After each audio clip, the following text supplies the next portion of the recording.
welcome to today's meeting of the Scrutiny Commission. As usual, this meeting is being broadcast live for the public. For those who are not able to watch live, a webcast is being recorded and made available for viewing on the County Council's website after this meeting. I've received apologies from Mr. Frisby, and Mr. King is substituting on his behalf. That takes us to item 1, which is minutes of the meeting that was held on the 10th of March 20. Minutes of the last meeting. I move that these are taken as read, confirmed and signed. Is that agreed? Thank you. Question time. I've not received any questions from the public. Number 3, questions asked by members under Standing Orders 7.3 and 7.5. I've not received any such questions. Item 4, urgent items. There are no urgent items. Item 5, declaration of interest in respect of items on the agenda. Do any members have any interest they wish to declare? No? Okay. Item 6, declarations of the party whip. Do any members wish to declare the party whip? No? Okay. That takes to item 7, which is presentation of petitions under Standing Order 36. I've not received any petitions. So that takes us to item 8, which is the first substantive item on the agenda, pages 15 to 34, the English Devolution White Paper, Local Government Reorganisation.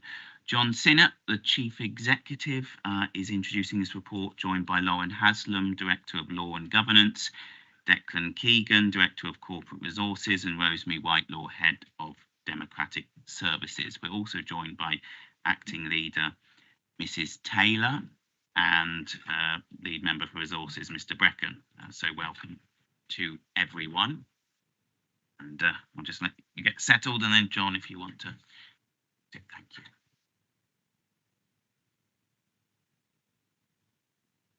Don't need anything else.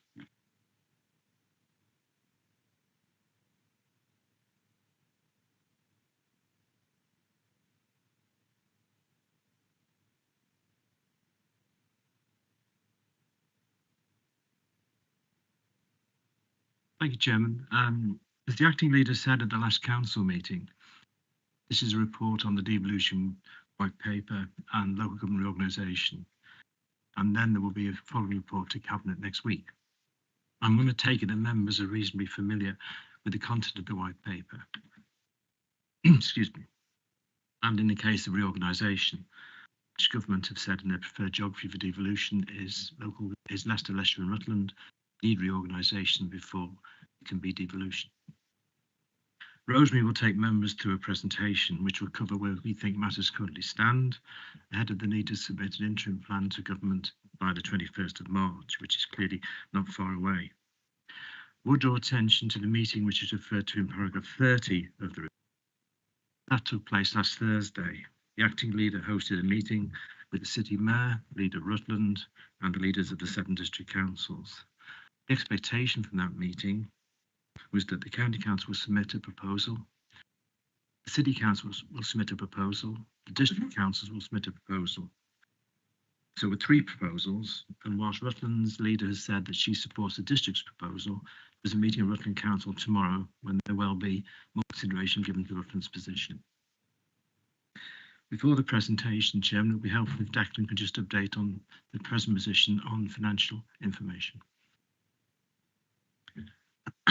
Members are obviously fully aware of the difficult financial position that we are in as a council, and that this extends to most other councils nationally, including districts. And even for a low-funded county like Leicestershire, there's no guarantee that the funding reform that's sort of in the pipes now will improve the situation.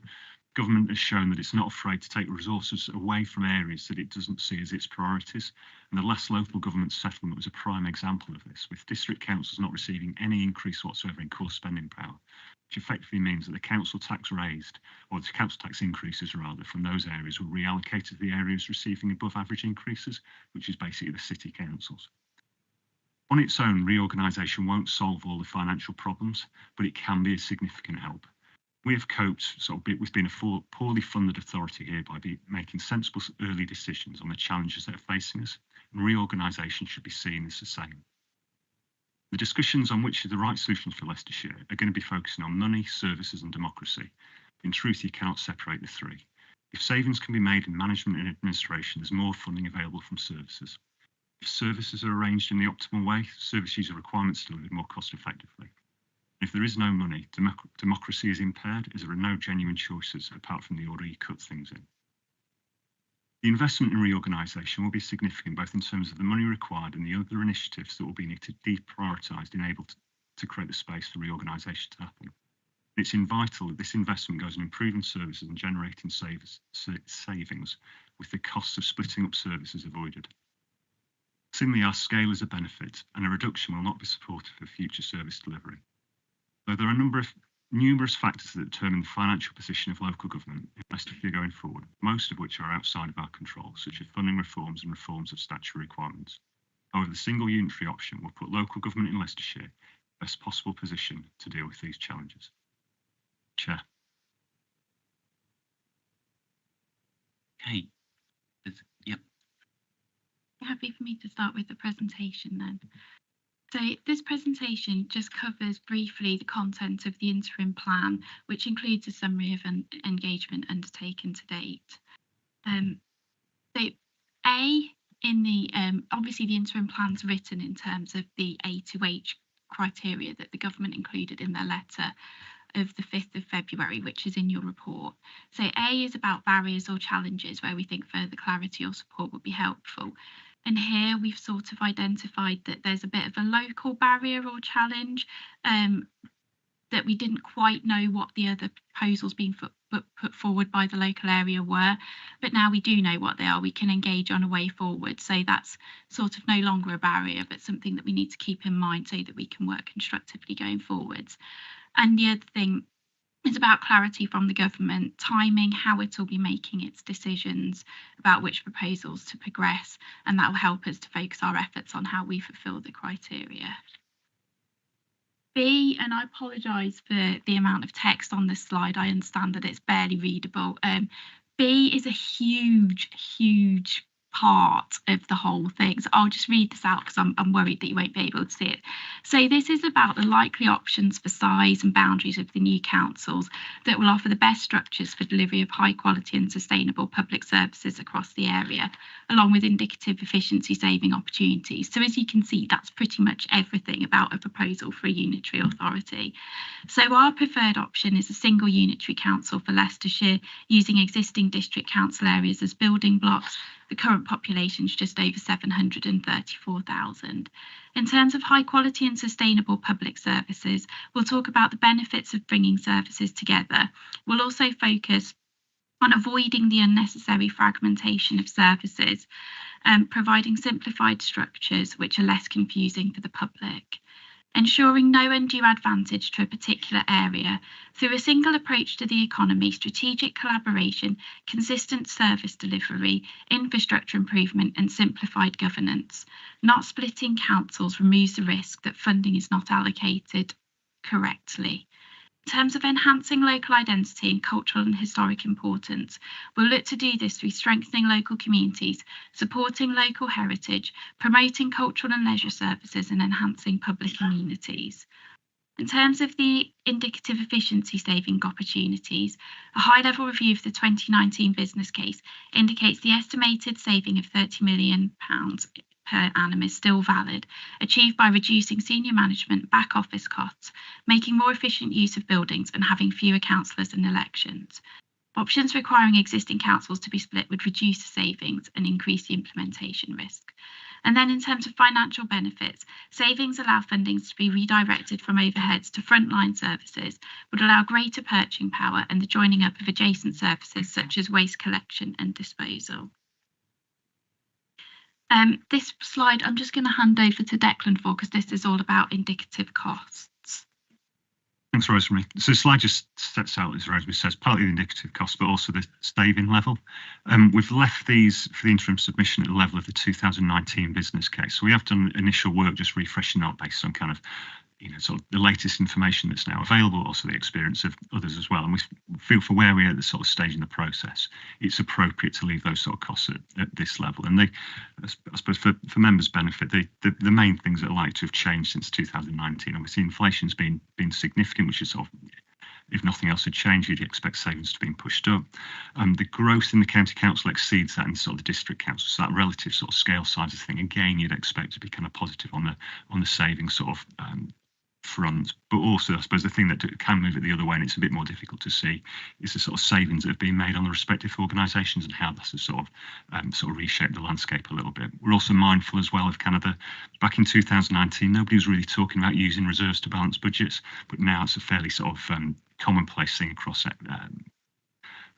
everybody's MTFS. So again, it's having a look at actually what's doing a bit of due diligence about actually when we deliver these sort of savings from unitary, whatever the option is, actually how much needs to go, how much can get pumped back into service, and how much is just about sort of that sustainability and sort of getting us off the sort of the use of reserves. The slide does include the kind of the main categories, just a bit of a reminder, and it's kind of, I suppose, if you were to just summarise the 1V as the benefits of reorganisation, it is very much an efficiency of elimination. And you kind of, instead of having to do 7 or 8 of sort of an activity such as creating accounts, HR policies, setting up sort of corporate systems, etc., you only have to do that kind of the once. So it's very much the sort of the efficiency of elimination, which is kind of very helpful. In terms of the difference of the 1v2, flick onto the other slide, sort of as the two sort of the lower level of savings on there.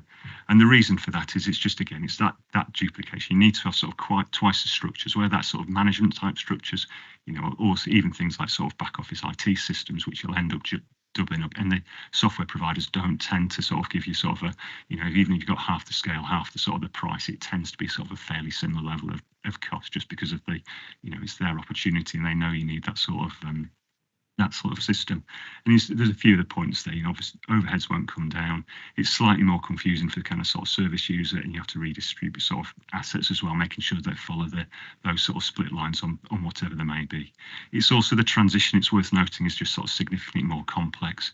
Under a single unitary option, it tends to be very much a back office driven kind of activity, whereas if you're splitting it across 2 unitaries, suddenly all the frontline services of the county have to get involved, because they're getting sort of split up and disaggregated. So instead of quite a contained kind of change activity, it becomes an all-consuming change activity. So that tends to be the reasons why both the kind of why that kind of return on investment is superior in the 1 unitary versus the 2 unitary options.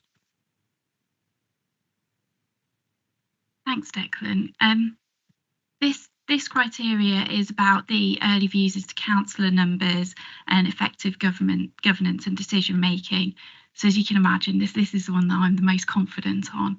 It's more my kind of area. So in terms of governance and decision making, we'd be looking to have a cabinet and strong leader model.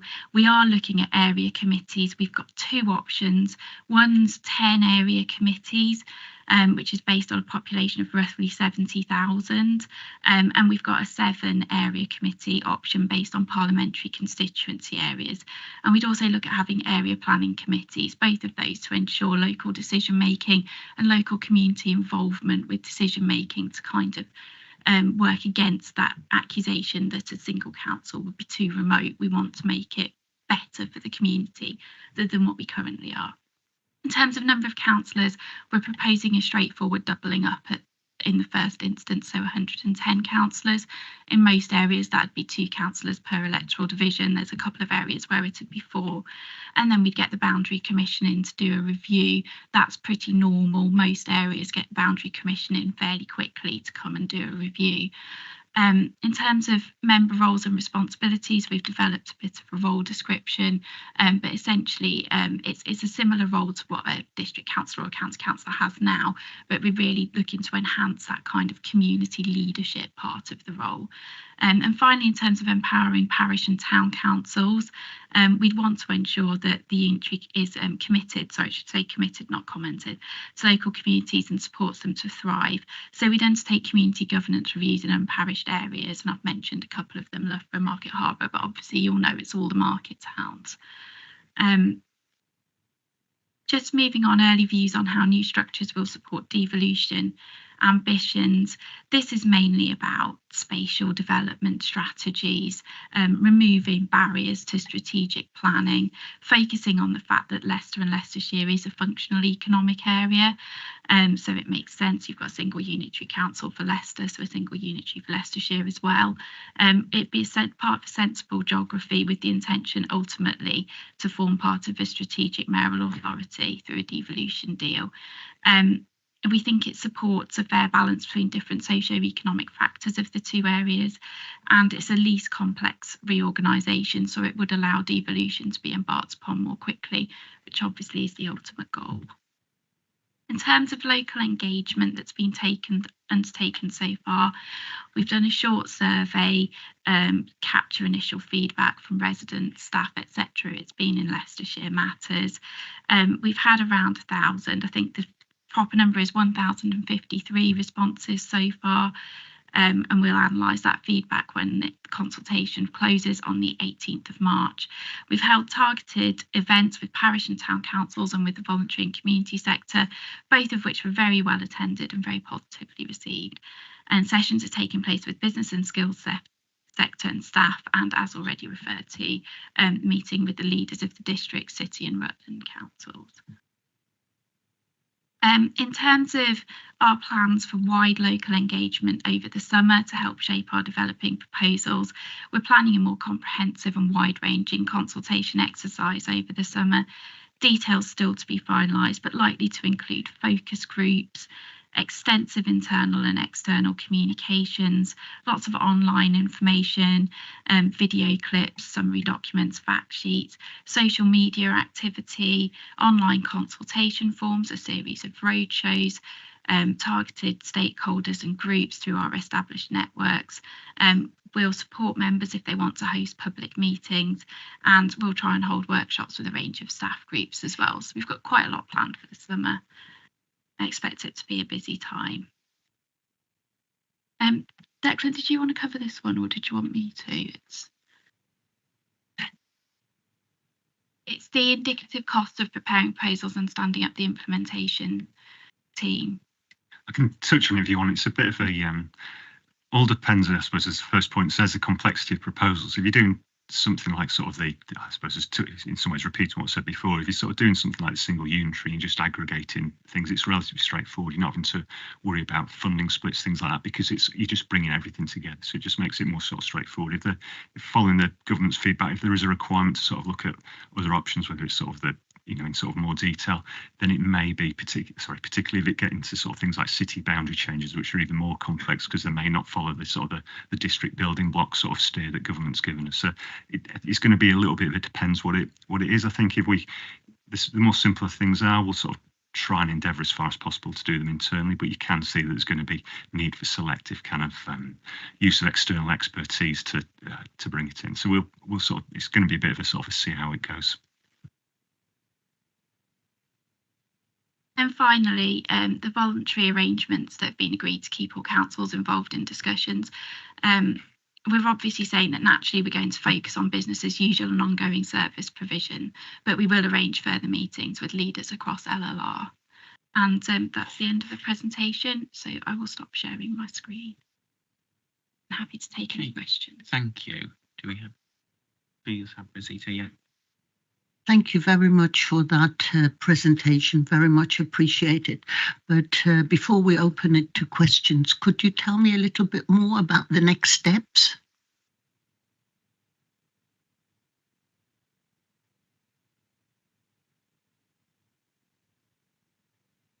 Yes, well, as you've heard, the date for submission is the 21st of March, so that's what we're working towards at the moment. What we understand will happen after that is that the government are not expected to give any sort of decision on anything arising out of the interim proposal, but will probably work with councils over the next period. And then we've got to make a further final submission by the end of November. So obviously the work that Rosemary's referred to taking place over the summer will be what's used to inform the final proposal that we submit in November. If I may come back, Lauren, so if the government were to accept our proposal, what would we are looking at? Our plan B, transitional arrangements, or? I mean, if that's the outcome, which obviously we're working towards, there'd be an implementation plan that would be prepared. Just sort of dealing with the practical arrangements, because obviously it's an enormous undertaking. So that would be at the next stage of the process, because after the November date, there's a lot of work that then follows that, and it's set out briefly in the report. The government doing their own consultation, and during that period there would be the opportunity to do further work, and that would be looking at essentially an implementation plan.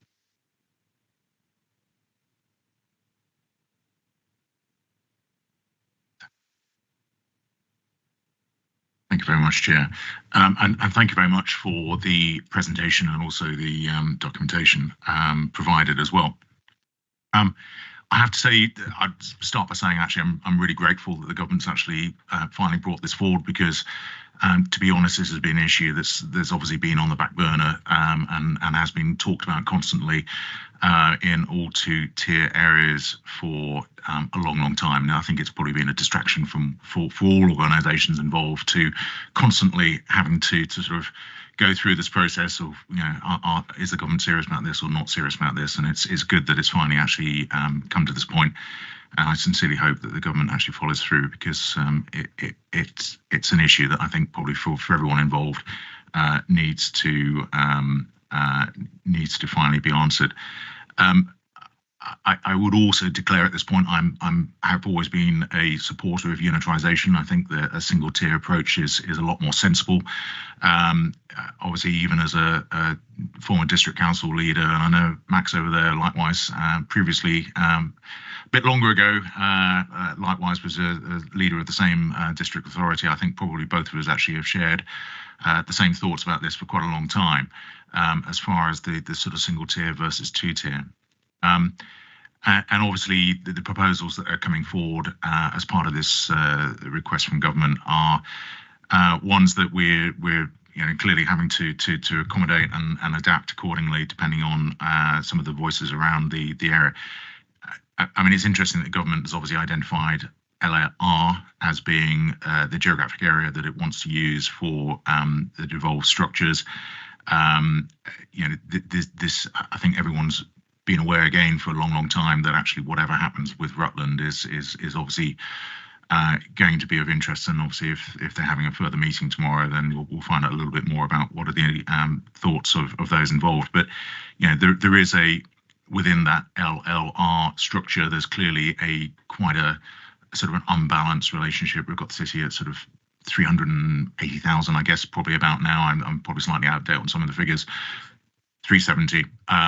We're about 735, 740, and then you've got Rutland, which is about 35 or 40,000, 41. So I mean, clearly there are, in certain degrees, factor of sort of 10, if not 20, between the smallest and the largest, as far as those three component parts.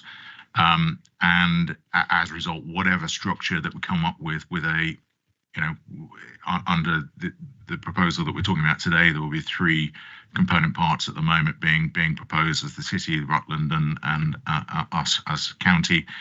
The government will clearly have to take a view as to whether that sort of numbers balance is politically workable.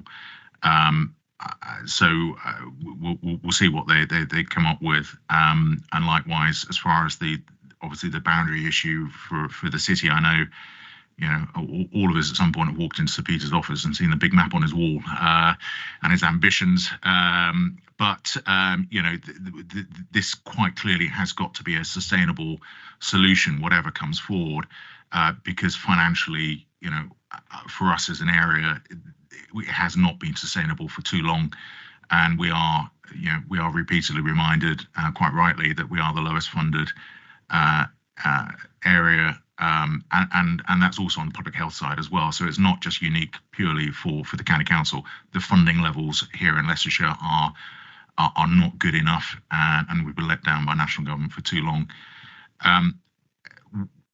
It would be lovely to be able to hear that this is going to solve all our financial problems going forward, and unfortunately, I suspect that it won't. Without a fundamental review still of our funding levels, whatever we come up with is unfortunately still going to actually result in us being one of the lowest funded areas in the country, and that is extraordinarily disappointing. And I really hope that we can still manage to convince national government that the funding levels are not sustainable, whether we are unitary or in any other position.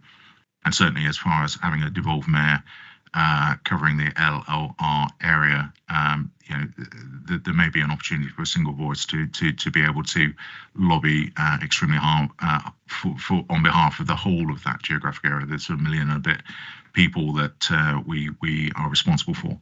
So I look, this is a commentary rather than a question, obviously, as you can hear by my rambling. But it's one of my last scrutiny meetings, so I feel as if I should be able to ramble a little bit. And I will stop rambling any second now. But just to say, look, we are slightly beholden to government. Obviously, MHCLG will take a view on all the proposals coming forward. My one hope is that they actually finally make a decision on unitarisation, because I think that would be one initial big step forward. Which scheme they accept and which one they go with. Obviously, it's how well we actually argue the case. But likewise, what their priorities are as far as representation and balancing of services, etc. And there are lots and lots of different models that have been tried elsewhere in different parts of the UK where unitarisation has been put forward. There are many other options beyond probably the ones that we're actually looking at today. What MCLG decide on or not will be of interest, but hopefully come this summer we'll have a much clearer idea, and then we can hopefully work on a final workable scheme for our residents. Ramble over. Thank you. Thank you, Mr. Morgan. Mr. Bannister, I think your hand's up. Thank you very much for the presentation and for the detail in the report, which I read with great interest. My question is really relating to trying to tease out perhaps whether or not it's too early yet to understand what might be an enhanced role that the parish and town councils could have under the county's proposal. And Rosemary, you referred to some consultation that it's already happened with parish and town councils, but I don't know if that consultation did allow a scope of the type of enhanced powers that might be devolved down to the parish or town level, and whether or not in those one or two towns around the county that currently do not have a council, such as Market Harbour, is it envisaged in the proposals, once they get detailed, that there will be a form of town council for those towns that currently do not have one? And I'm just interested not only in what is proposed, but also the sort of reaction from the parishes and towns about their assuming more devolved powers to them. And I'm sure they will be concerned about, well, it would be nice to have that more local autonomy to get sort of minor works sorted, like washing of road signs and vegetation clearance and so forth, so they can get it done much more quicker than currently is done. But just like we are, they will be equally concerned about the cost of those and what arrangements are being discussed about any sort of devolution, not only of services, but also of funding. Thank you. Thank you. So the reaction of town and parish councils so far has been positive to our proposals. What we're looking at is creating a menu of services so that there'd kind of be a framework and they could choose what extra services they wanted to take on, including the option of taking on none at all, because we know not all parish and town councils will be interested in taking on extra services. So we will have a menu of service that they can choose from, and we'll work with them and support them. Make sure obviously they're doing it in line with our policies and priorities. In terms of governance and monitoring, we would have governance and monitoring arrangements in place, and we would probably have a greater willingness to devolve services to councils which are accredited through the National Association of Local Parish Councils scheme. So the ones where we know that they're competent, we would be much more confident in terms of our devolution, and we put service level agreements in place as well. If an area chooses not to become parish, services would continue to be delivered by the unitary authority, but we would be really encouraging everywhere to be parished, and that would include town councils for all the market towns that currently don't have one. I hope that answers your question. Very quick, come back. To a large part, yes, it did answer the question. But can you just add a little bit about the funding that might be devolved? Will there be any extra funding to those parish town councils that do opt into the menu of services as you've described, and that they pick 2 or 3 that they would like to do? I'm sure funding is going to be the critical factor in any decision they will make about which item on the menu they want to take up. Yes, I'm absolutely sure it is. We recognise that we need to provide funding and support. Obviously, over the summer, we've got a lovely opportunity to really work closely with the parish councils to develop a scheme that looks like something that they'll like to work with us on. So nothing's set in stone at the moment. There's a huge opportunity to develop this in collaboration with the parish and town councils and get the best scheme for everyone in Leicestershire out of this. Thank you very much. Mr. Richardson. Thank you, Chair. Just a couple of quick questions. I mean, it was clear from the CCM report last week that the government are rowing back on the £500,000 figure. And that was quoted on the front page of the CCM report, with the CCM actually requesting the government to actually stick to a £500,000 figure and not to reduce it, as has been stated in most areas. I know for in Essex, for example, they're not looking at any unitary in Essex over £500,000. So my question revolves a couple of things. Of those unitary authorities which are over £500,000 currently, which are very few, because I know Leicestershire is 7 in size in the country, how many of them are actually being successful going forward?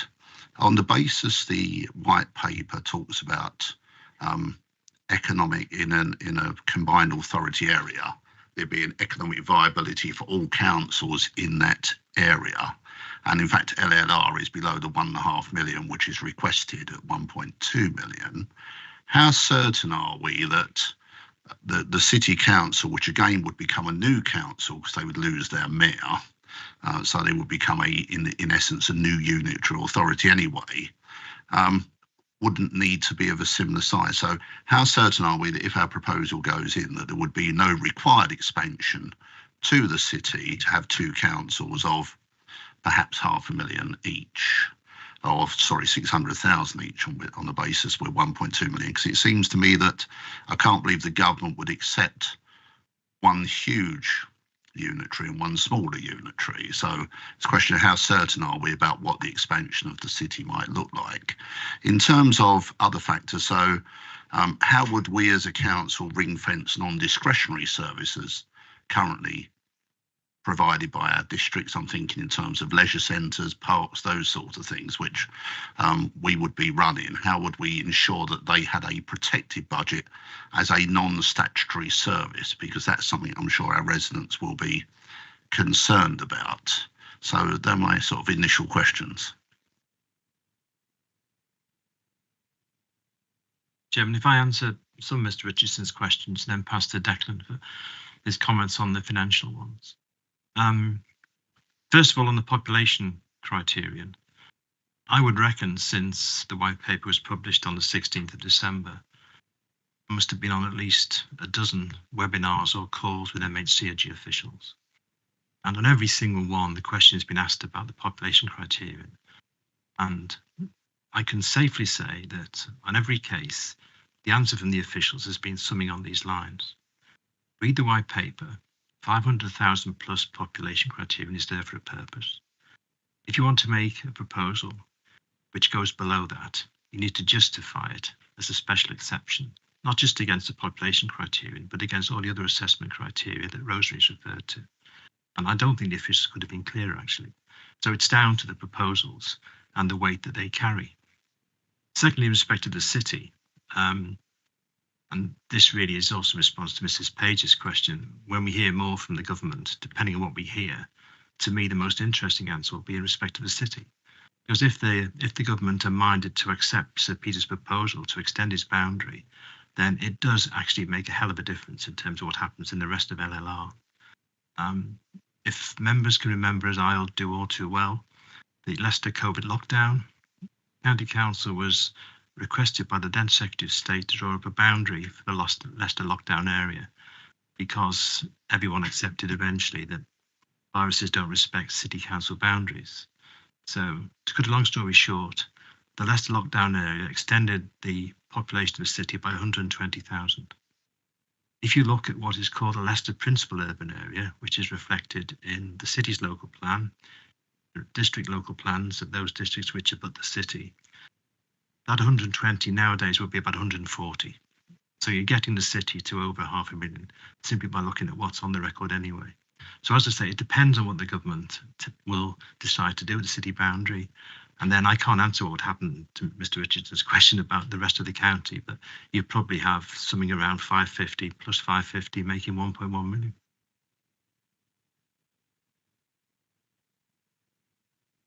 Then I think the minister's also been really clear that they're talking about new unitaries at the moment. They're not discussing unitaries that are already there. But I think there is a push going forward that smaller unitaries that have been in existence for a few years will be looked at going forward. So I don't think this is the end of the road. I think this is the beginning of larger councils. Just finally on that question about sort of, I suppose, unitaries or counties that converted and sort of successor, sort of the unitary 1 versus 2. There's obviously kind of a lot of different lenses to look at, sort of, you know, whether an authority's been successful or not. So if you give the sort of the gross simplification, if you just look at the authorities applying for exceptional financial support in the last 2 years, I think it's notable that kind of 3 of the areas that sort of split into 2 have been applying, being sort of Cheshire, Cumbria and Northamptonshire, but only one of the sort of the single unitaries being Somerset, and it's sort of well known that sort of Somerset was in sort of quite a difficult financial position even before unitary came along. So I suppose there's a very crude measure. You can see how kind of, despite kind of, I suppose, was it 30 out of 150, so kind of, you know, sort of 20% of sort of authorities who've got sort of social care responsibility requiring support, it's a 3-to-1 split in terms of sort of the ones going from sort of 2 unitary to 1 unitary that have required that additional support. Again, just from my calls with MHCRG officials since the white paper was published, it's pretty clear they regard North Yorkshire unitary as the gold standard. The unitary councils. It's a fairly recent one, but clearly MHCRG regard North Yorkshire as a unitary county, a large one which works really well on its own and in conjunction with the City of York. Mr. Richardson. It was only just really on that final question as well on non-statutory services and how we might ring-fence them, but also on the previous point that's made and that John just made as well. On my very quick research on councils that have become larger unitaries over the years, all of them, without exception, are employing more staff than the combined number of staff of the previous councils before they became unitaries. So how will the impact of increasing staff numbers and a lot of those staff move into higher salaries because we as a council pay generally higher than our district colleagues, how would that impact on the budget as well? Because surely if the requirement as done by the slides is to save money, it means reducing staff, whereas almost every council that has become unitary actually now employs more. A bit like central government and civil servants, really. I mean, it's important, I suppose, to compare like with like, as it were. So I suppose on the moment of that sort of conversion, that's where the savings happen. If you look even at sort of, Leicestershire here, where we've been sort of, really under the cosh for a period of time, kind of over the last 10 years, the growth through sort of social care, SCND, even sort of some of the other services have been kind of relentless, as it were. So it's not surprising that if you kind of, beyond that point of sort of conversion, when they make the savings, that there is upward pressure on sort of employing people like sort of social workers, educational psychologists, etc. So I think the difficulty with it always is it's not a single thing changing, that there's multiple factors impacting sort of the local government organisation, and we're seeing kind of, the pressures that we're seeing sort of locally in Leicestershire that do drive growth in staff happening nationally as well. Sorry, Chair, can I just have my non-statutory services? Sorry, what was would you mind repeating the question? How would we protect, as a single unitary, those non-statutory services currently provided by our district colleagues, such as parks, open spaces, playgrounds, leisure centres? Because obviously the bulk of our money must and always has to go to our statutory services, but how will we still ring fence and make sure there is provision of those services our residents really value? I think it's very early stages to look at any of that, to be honest, until we know what direction the government want us to go with. But, we're not going to let open spaces go to rack and ruin, are we? We're going to look after them. And I think there are potentials definitely with better procurement, better contracts that we can do cheaper than 7 districts. The same with the collection of waste. We can do it a lot cheaper as a unitary, and also a wide leisure pass that covers the whole of Leicestershire rather than individual 7 ones. So I think there are savings to be made on those non-statutory duties, but we also do deliver non-statutory duties as a county council currently. So I think we're very early days until we know what that looks like and we look into it more closely with all our colleagues across LLR. I don't think we can really answer that question, but no, it's something that we're very mindful of, that there are a lot of services that are non-statutory that the districts and boroughs do deliver, and we wouldn't want to see those go. Just add one point on that. I think the thing that's sort of very much different under this government is they've shown that sort of desire to reallocate resources, and it's that point I made in sort of the introduction about sort of a zero sort of increase for sort of the district council. So in some ways, those choices are being made in Westminster at the moment, where they're really sort of putting the screw on the sort of the district's council, which is going to put pressure on those sort of non-statutory services. Whereas if it would have been sort of a combined unitary, there would have been more money kind of flowing into the system. So I think the danger is at the moment, those choices aren't being made locally. Actually, the government is starting to make those choices by kind of pushing money towards social care authorities on the ring fence grants, but then sort of constraining what's happening at the sort of the district financial position. Okay, you were next. Thank you, Chairman. Wow, yeah, so it's a lot here, isn't there? So first of all, grateful for everything that's been said so far. Bit of agreement with my colleague, Mr. Morgan, and I'd like to thank the Chief Executive for just what he said. So clearly there's a lot of unknowns, if I can not wanted to quote Mr. Rumsfeld, but that's the reality, isn't it? In the world we're in, we've got to put a bid in, because, for a nanosecond when I put my other hat on as a district councillor, I haven't got a clue what's behind the proposals that they're putting forward, because at our council, we were told we couldn't have that information, as my colleague here and other colleague will be nodding. So we haven't got a clue what's behind that, whereas at least we have got some idea of what is behind the county council's proposal. And equally, I've got no idea what's behind the city mayor's proposal, because we're not a member of that authority and we haven't seen any aspect of it. So, this is the only thing I can see on the table at the moment that I've got any idea what's behind it. So that's the one thing I wanted to say. Second thing is just picking up Mr. Bannister's point about parish councils. Now, as the member for Market Harborough West and Folkestone, the creation of a town council is something that's very much amongst local representatives, is an issue that they do talk about, and we've got neighbourhood forums that were set up by the district council in the previous administration, and they're proving to be very successful. So there is an appetite from local residents for local involvement, local decision making. The concern I've got is that In other parts of my division, it's extremely rural, and in other colleagues as well, very rural. And parish councils are, you know, essentially the 4 or 5 people that sort of volunteer or are volunteered to come forward, because generally there's no elections for parish councils, and some of them even struggle to get the, you know, the full complement of people. So what I'm concerned about is if we're going to talking about handing, or parish councils then having, you know, having the ability to select from a menu of options, whether they've actually got the capacity to actually do some of these things, because, you know, a lot of them, you know, they have a, you know, part-time parish clerk who might work a handful of hours a week. You know, we're talking, you know, how's that going to work? I know you don't want to go into, maybe that's too much detail for now, but that's the concern I've got. And then equally, the other concern I've got, so whereas we are constrained for raising council tax up to a certain level, and we have to have a referendum, currently parish and town councils have no such cap.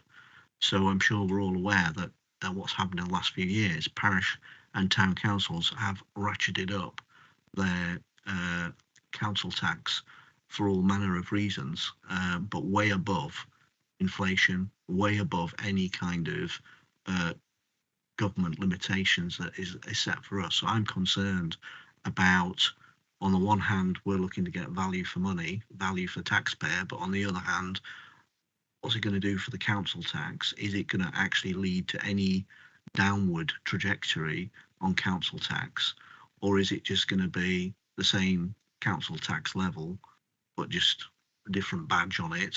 But equally, we're going to end up with more pressure on parishes to increase their precepts, and that means council tax is even going to grow to a bigger number. I'm just wondering what the early thinking is about that. Are we looking at trying to stabilise the increases in council tax overall, so we're not going to get into that position of essentially, you know, having, you know, people essentially having to pay a lot more. So that's one question. A few questions there. Yeah, I'll probably leave it there at the moment. Thank you. I'll start and then I'll hand over. So in terms of sort of like the devolving of powers to parish and town councils, one of the principles that we're setting out is that will happen when value for money can be demonstrated. And what we mean by that is that services can be delivered at least as effectively at a local level. And we'd be wanting to agree a business case as well. So I hope that gives you some kind of assurance. Additionally, we would look to support town and parish councils to achieve qualifications and access to training and support required. So we wouldn't just be leaving them as a, you know, the kind of part-time parish clerk with no support. We would be trying to support them to help them to do this. But clearly there's no statutory requirement for them to take on services if they don't feel that they can do it, or if we don't feel that they quite meet our criteria for having services devolved to them. We wouldn't force it upon them. I'll let other people answer about council tax.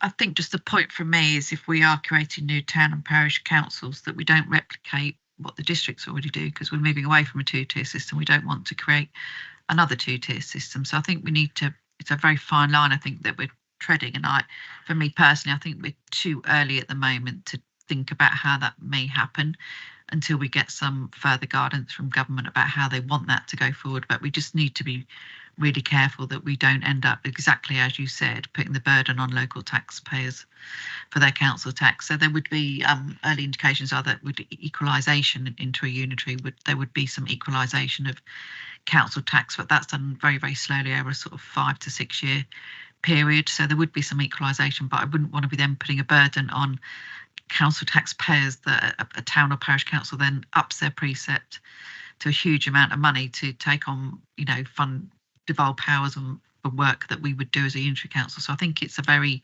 fine line that needs probably a lot more investigation before we can sit here and say that. But I agree with you, yeah, we need to be really careful we don't put that burden on local taxpayers. Mr. Hunt.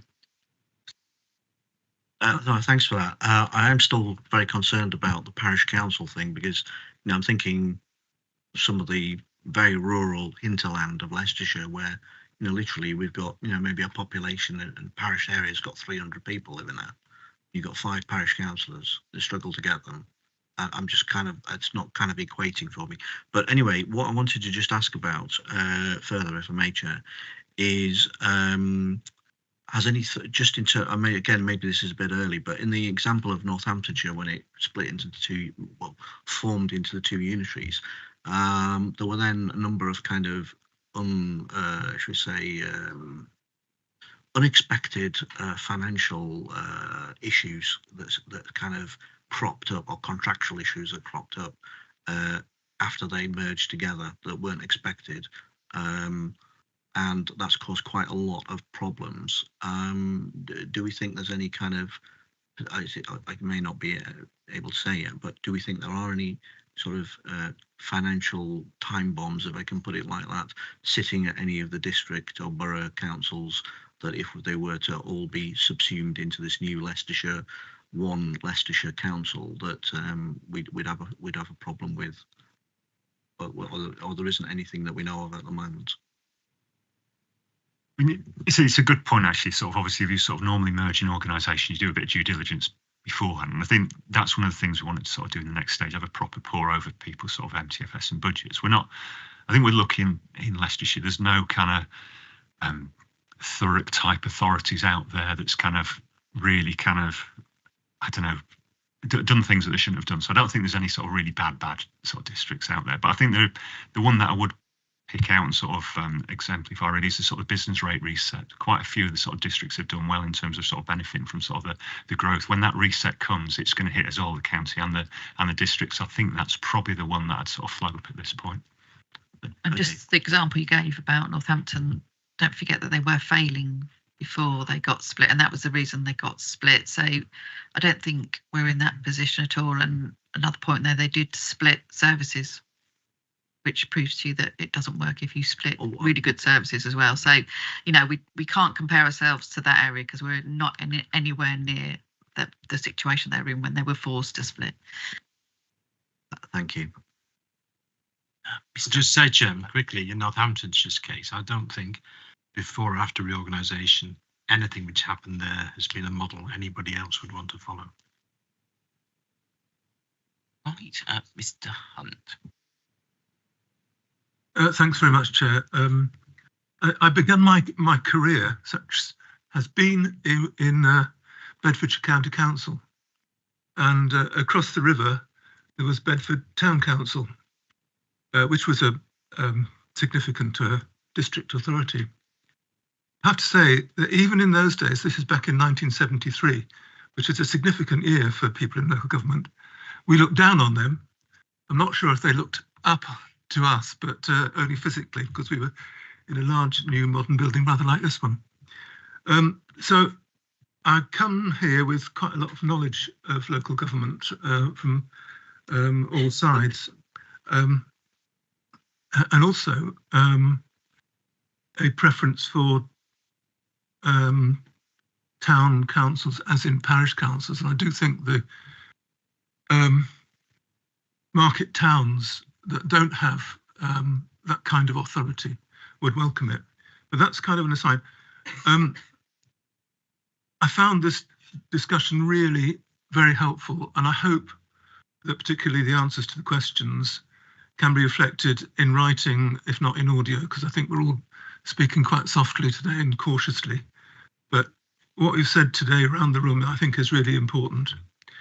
There's a few minor barriers I'll throw up, which or possibly knock down, which are worth saying. In the consultation, I'm quite concerned that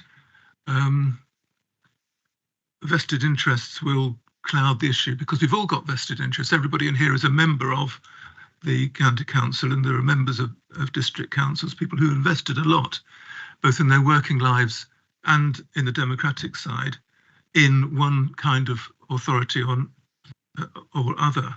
And I think it's important that that's isolated from consultations we do.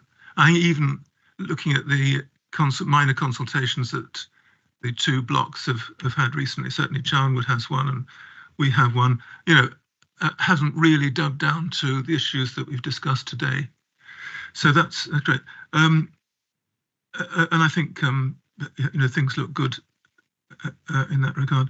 There's just a couple of things that haven't been mentioned. One is recruitment.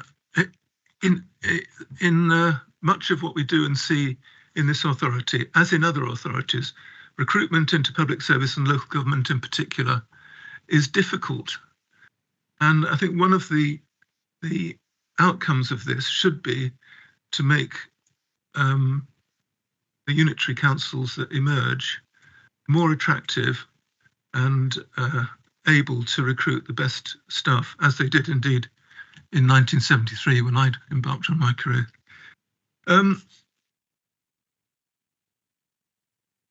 Another thing in the county council's consultation was a minor question perhaps, but it's this business of sense of place. And I do think that when we're creating a new council, because whatever we do will be a new council, has got to have regard to that.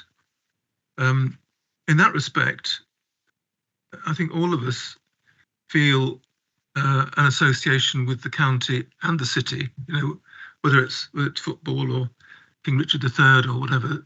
It's all right across the county. The county is of such importance, it's almost in our DNA. So I think that's an argument and a sentiment that we need to reflect in what we're doing. David Attenborough used to cycle up from Leicester University to Charnwood Forest to find out everything he knows today. So it's that kind of thing. But no, I'm really grateful for the comments that have been made all around the room. Thank you. Thank you. Barclay. Yeah, it seems little point in doing this unless we are going to save some money and make things better for the residents. So I think that's what we're all aiming to do. It'll be interesting to see what the government does eventually decide, because ultimately they are going to be the people who will impose a model on us, irrespective of what we submit or otherwise. Yes, there are problems with the size of the city and their expansion to meet the unitary authority requirements. I echo the concerns about the town and parish councils. I'm not against them, but we talk about town and parish councils. We also talk about 10 area committees, and I'm not sure how that would overlay on it, but there is clearly a tremendous amount of work to be done. And the last thing we want to find out is that we've created unitary authorities and 5 years down the line, there is as much, if not twice as much cost because we've created quangos or whatever. I'm not sure, in honesty, I'm not sure how much the local residents are concerned. All they want to know is their service is going to be delivered. And clearly it's incumbent on us to do it the best way possible, whatever model comes out. What concerns me slightly is that the government doesn't just ignore all that's going on locally and what is consultations and then impose its desired model for whatever reason, ignoring the benefits of what has been submitted. Inevitably there's going to be a mass of stuff that we don't know at the moment, and it's clear from the conversation this morning that that is the case. But ultimately, we've got to have a solution which provides substantial savings, continues to serve the residents well, and the best we can possibly do for Leicester County Council. And I believe that is what is trying to happen. I mean, the response to the consultation, and I do know it's early days and you've got a lot more work coming out over the summer, 1,000 out of 730,000 is minuscule. I mean, it's hardly, without being disrespectful, it's hardly worth taking note of. It's that small. I hope that people do get engaged and do put their point of view forward. But I mean, there's a lot to do. I mean, the 10 area committees, what powers are they going to have? What influence are they going to have? and who's going to be on them and who's going to run them. And there's massive work to be done on that. And that's on top of the area, that's on top of the town and parish councils. And there is differing levels of capacity and ability within the town and parish council. And it's hard to believe that central government doesn't understand that. But we will see. I'll make a start, see if I can. Just with the consultation, they're individual responses, but don't forget we're reaching out to parish and town councils, the voluntary sector, the business sector, the universities. So if you add all those in, it's a bigger proportion than just 1,000. But I understand your point. But, you know, getting people to respond to a consultation in any circumstances is extremely difficult. Just about the area committees and what, I mean, Rosemary will be doing a lot of work over that over the summer about what they may look like. But how I envisage them at the moment will be councillors that are elected to the unitary authority will sit on their local area committees. I think it will be businesses, the voluntary sector, parish and town councils all coming together at those area committees to discuss those really low level issues. What funding they may have or devolved powers or anything like that, I think is still very much what we're working through. But it will be those really local councillors that know their local area, working with local people in there. And just that about, you know, the government taking notice of us. I think the business case we did back in 2019 never actually got submitted because there was a general election and then COVID hit. So we did probably 2 years worth of work to get to that point. So we're ahead of the game from a lot of them. So us being able to look at that business case that we did back then, 2 years worth of work. And some people have just had, 8 weeks to bring something together. So I think we're in a really strong position, but I think it's down for us to submit with the best evidence. So not just saying we would like this, but backed up by evidence and data saying we think this is the best way to deliver savings, but also produce much better public services for all our residents in Leicestershire. That's down for us to submit that and hope that that shines above all the others. And that's the way the government wants to go forward. So I think it's down to us to submit the best bid we can to get notice. And that's what we've been working since the white paper came out in December. Just one further point. I mean, I appreciate that, and having gone through the evidence and everything else, what concerns me is that the minister then turns around and says, well, I don't like it. You've got the evidence. We're not going to accept it. We're not going to do it. You've got to do that. Well, what was the point? So they must take note of what we're doing. If we're talking about democracy rather than political expediency. Don't worry, I'll be doing a lot of lobbying. Mr. Galton. Yes, thank you, Chairman. Yes, very good to have a discussion and a debate about this. I've got a number of questions for the acting leader, but I just wanted to revisit the point Mrs. Page made at the beginning about what's going to happen between March and November. We don't really seem to understand. Is there going to be, if there's 3 separate proposals, as it looks like, is there going to be no kind of indication from the government that one of them's a non-runner, don't do any more on that, or the other way around, that there's some short list? Or are we all going to carry on, with everyone going to carry on with separate proposals, and there's, all that work's going to be done without any kind of steer or direction? As we understand it now, and it's not been clear from the government yet. So there's one area, Surrey, that's going forward with local government organisations. So they're expecting an answer very quickly from government once they've submitted their interim plans. My suspicion is we won't hear anything till after the elections, because I don't think politically they would want to put in. But my understanding is that they will feed back to all those people that put in proposals, will feed back to us and give some indication of what they would like worked up for the local area. And I presume that there will just be one proposal being worked up over the summer for submission in November. That's how I envision it will happen, but the government have not been clear with us what will happen. But I don't think we'll hear anything till after the local elections here. But Laura might be able to add some more. Yes, if I can just add to that. I mean, it's one of the areas that we're going to identify. Going back to Rosemary's presentation, the first one was to identify barriers and where support might be provided by government to take this forward. I think it's one of the areas that we're going to highlight in there, that we do need some clarity after the submission in March to avoid a sort of waste of resources, really, as you say, in working up a number of different proposals. So we'll be asking the government to give feedback, but as the acting leader says, we can't require that. Obviously, it's a matter for them, but it would be enormously helpful to everybody, I think, to have one proposal to develop and work on taking it forward. So as I say, it's one of the areas I think we will identify where we require support, I suppose, in terms of achieving some clarity after the initial submission in March.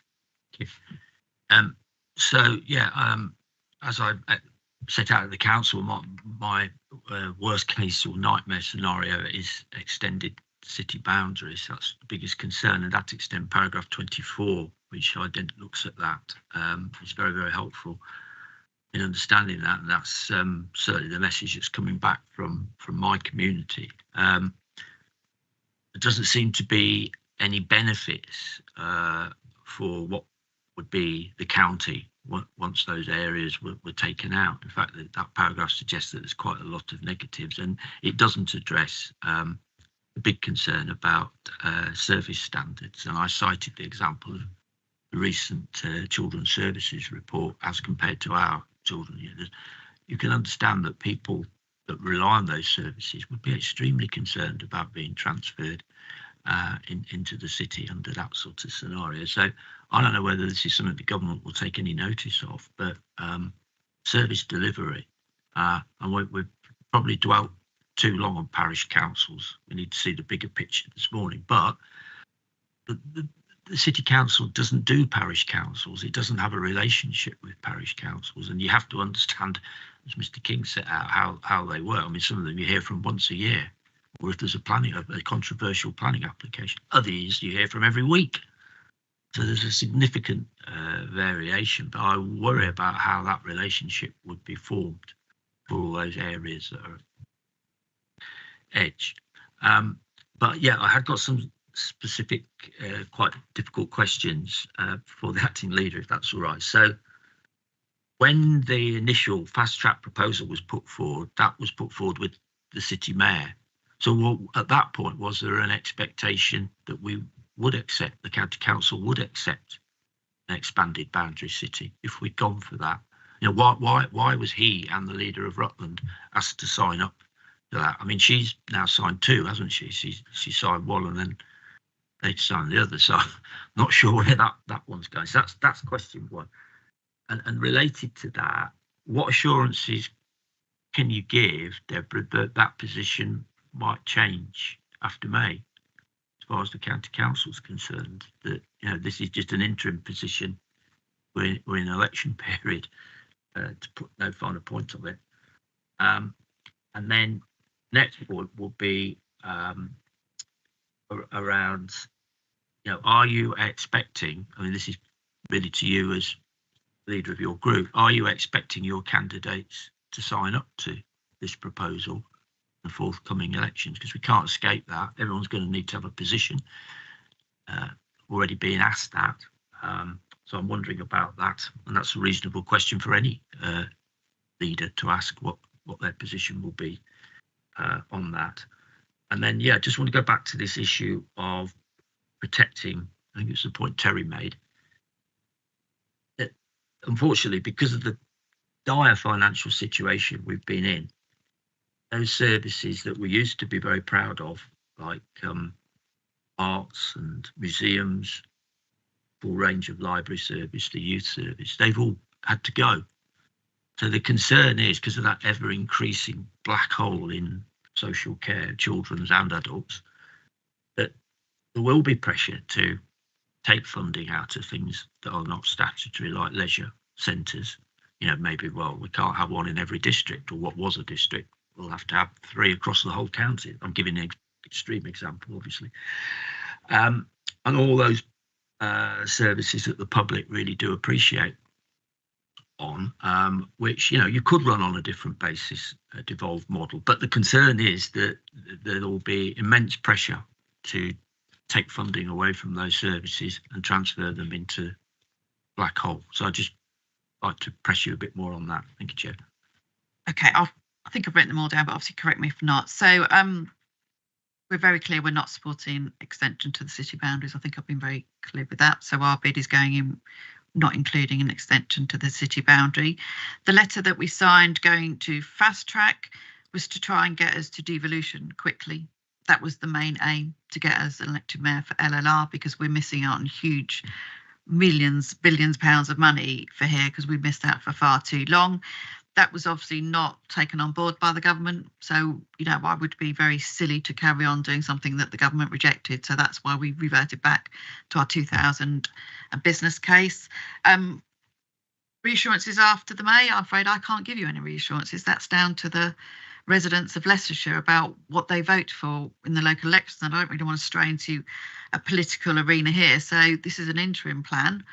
This is what we submit to the government. If the government come back and say, this is what we want you to do, no matter who's in charge after May, I presume they will have to follow the government guidance, is how I presume it. And, as you would expect me to say, again, without straying into political, I've spoken to all our candidates and I've built up that rapport with all our candidates that are going forward in the county council election. So I expect them all to be supporting the one unitary. Your thing about protecting services, I think, as Declan's pointed out, with the funding changing and the funding consultation that's undergoing and the expected spring statement, I think even if we weren't going down this route, I think districts be having a very struggle to keep those services going anyway. I think the plan is that they would get very squeezed of money.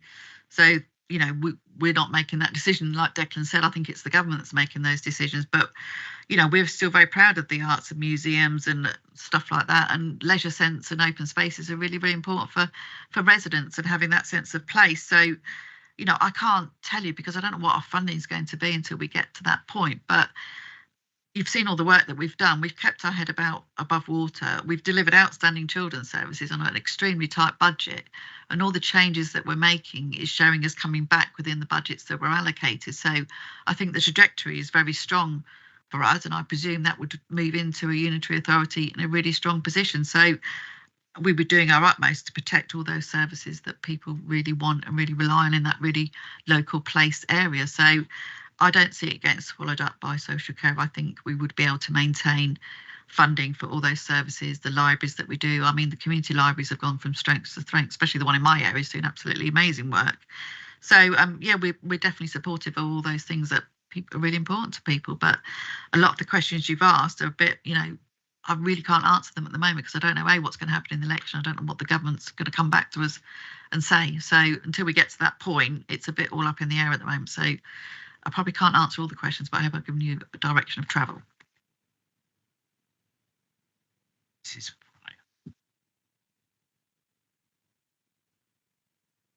Thank you very much, Mr. Chairman. Thank you very much to the officers. I'm just making 2 points. That in Leicestershire Matters, in my area, I know it closes on the 18th. I think you're lucky to get 1,000. In my area, it was delivered on Saturday morning. There was a lot of people. So the chances of getting a clear response across the county of this size and the number of people. And on this weekend, I have to hold my hand up. I haven't even read it yet as I was preparing for this meeting. Plus, there were 3 rugby matches that were vital. I mean, get priorities right, folks. And so the chances of getting a good response, I feel, because it's such a tight window and everybody's got things to do. So I'd just like to bring that to attention. And the other thing I was going to bring to attention, the amount of work that's being put on Rosemary, I'm very worried about when she's ever going to get her holiday. I mean, that's all welfare. Thank you. She's well looked after. She's supported. She's got a great team around. Does any member want to come back with any further questions, comments? Mr. King, is your hand up? Thanks. So I just want to add some additional comment. So thank the acting leader for what she just said. I think about answering Mr. Galton's questions. So I think the point you're making is that whatever happens after May the 1st, whatever the government says after this the interim submissions, or as we've been told elsewhere, just a checkbox, but interim submission that the county is making. The point of the matter is, whatever the government then comes out and gives a steer, it's not. I can't see, like you've said, I can't see the government wanting to have 3 proposals worked up to infinite detail. They're going to give a steer on one, and I suppose taking that to the logical conclusion, whatever that steer is, whether it's a single unitary for Leicestershire, whether it's the districts and boroughs proposals for 2, or whether it's the city council's extended city and reduced 1 Leicestershire, we're all going to have to work together to deliver whatever the government says. It isn't a choice. In an ideal world, we wouldn't be wanting to do any of this. And I appreciate there are some people here who've made comments elsewhere about what they think their preferred option is. But at the end of the day, it'll be what the government tells us their preferred option is, whether we want it or not. And we're going to have to get on with it, rather than at the moment. I think that unfortunate, whatever reason, we seem to, we've got these 3 different models, which is basically, having been involved in this like 1 or 2 other people here before, a lot of it, I fear, is being driven by personality issues rather than actual any kind of logical, reasoned analysis of the problem, rather than and what the problem we're trying to solve. It's been driven by other purposes, which I don't really think is in the best interests of our residents and taxpayers of Leicestershire, unfortunately. But we can't change. Hey-ho, we can't change any of that. Thank you. Yeah, John. Thank you.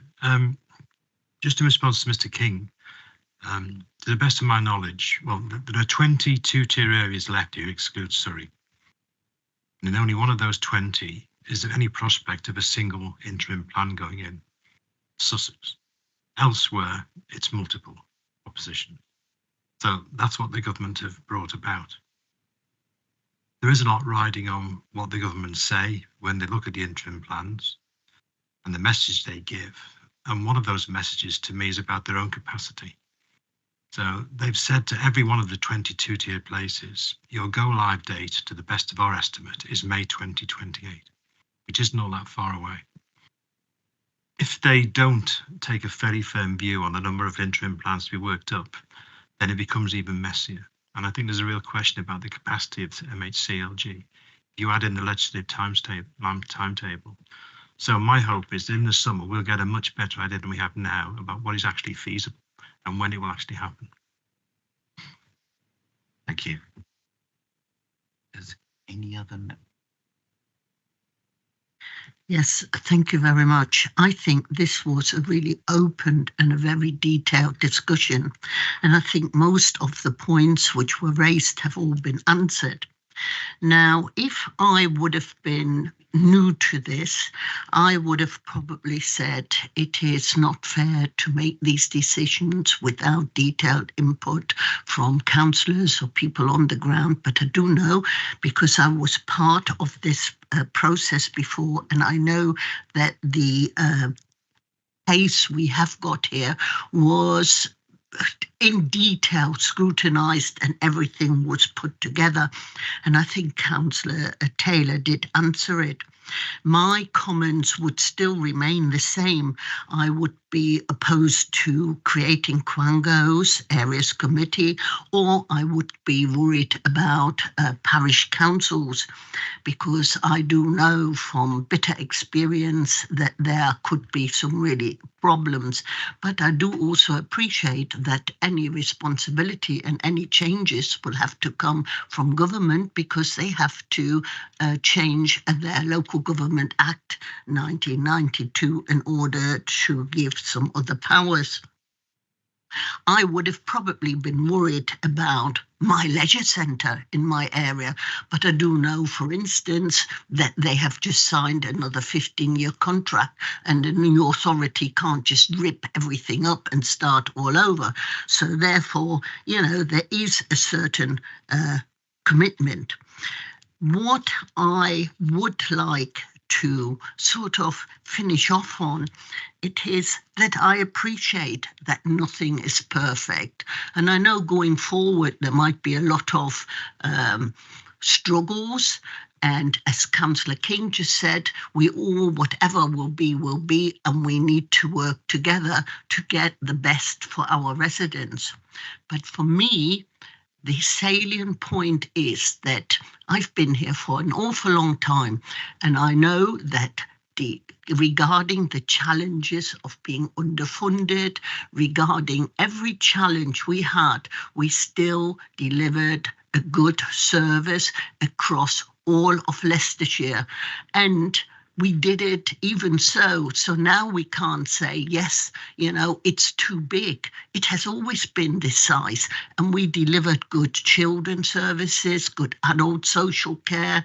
We did deliver it with all the challenges, being underfunded, Ofsted, everything. There is a proof that we did it. And I think if we can do it once and have got a good sustainable track record, government's got to recognise that we can do that going forward. And again, thank you all for your questions and answers. Okay, does anyone else have any more questions or comments? I want to return to any questions or comments they've made.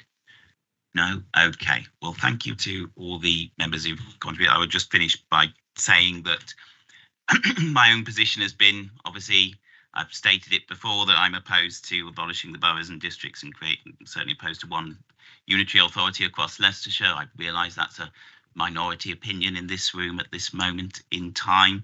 I would say that there's a few concerns about some of the issues around, obviously, the removal of potentially of some of the discretionary services that are provided by boroughs and districts. Where I am, we have quite an expansive events programme, which other authorities don't have, how that would survive going forward. In terms of council tax, we have the lowest council tax in Hinckley and Bosworth. If there's going to be a harmonisation of council tax, obviously that means that those who are currently paying less may pay more.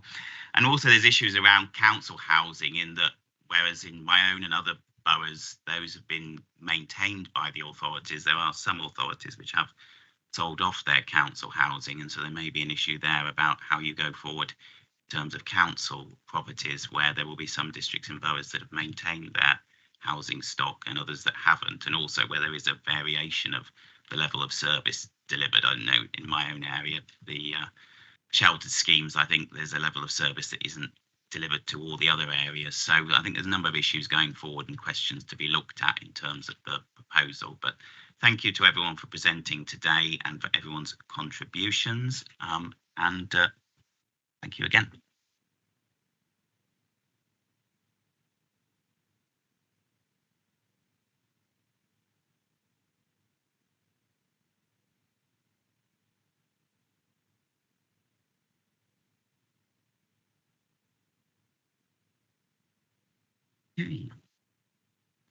Item 9 is the Leicestershire and Leicestershire Business and Skills Partnership.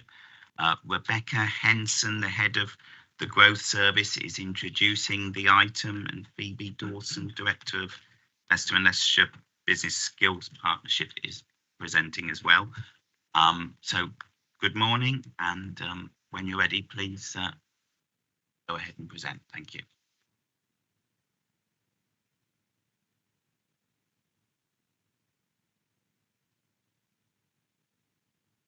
Thank you, Chair. The report updates the Scrutiny Commission on the Leicester and Leicestershire Business and Skills Partnership. In April 2024, the former local enterprise partnership functions transferred to the county and city councils in line with the decision made by the previous government, and the Leicester and Leicestershire Business and Skills Partnership was established.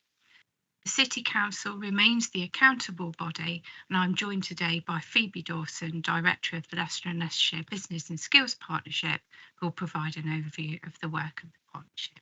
Thank you, Phoebe. Thank you. Thank you, Rebecca, and thank you, Chair. So, as Rebecca said, in the spring budget of March 23, the Chancellor announced that the government was minded to withdraw funding, essential core funding for local enterprise partnerships.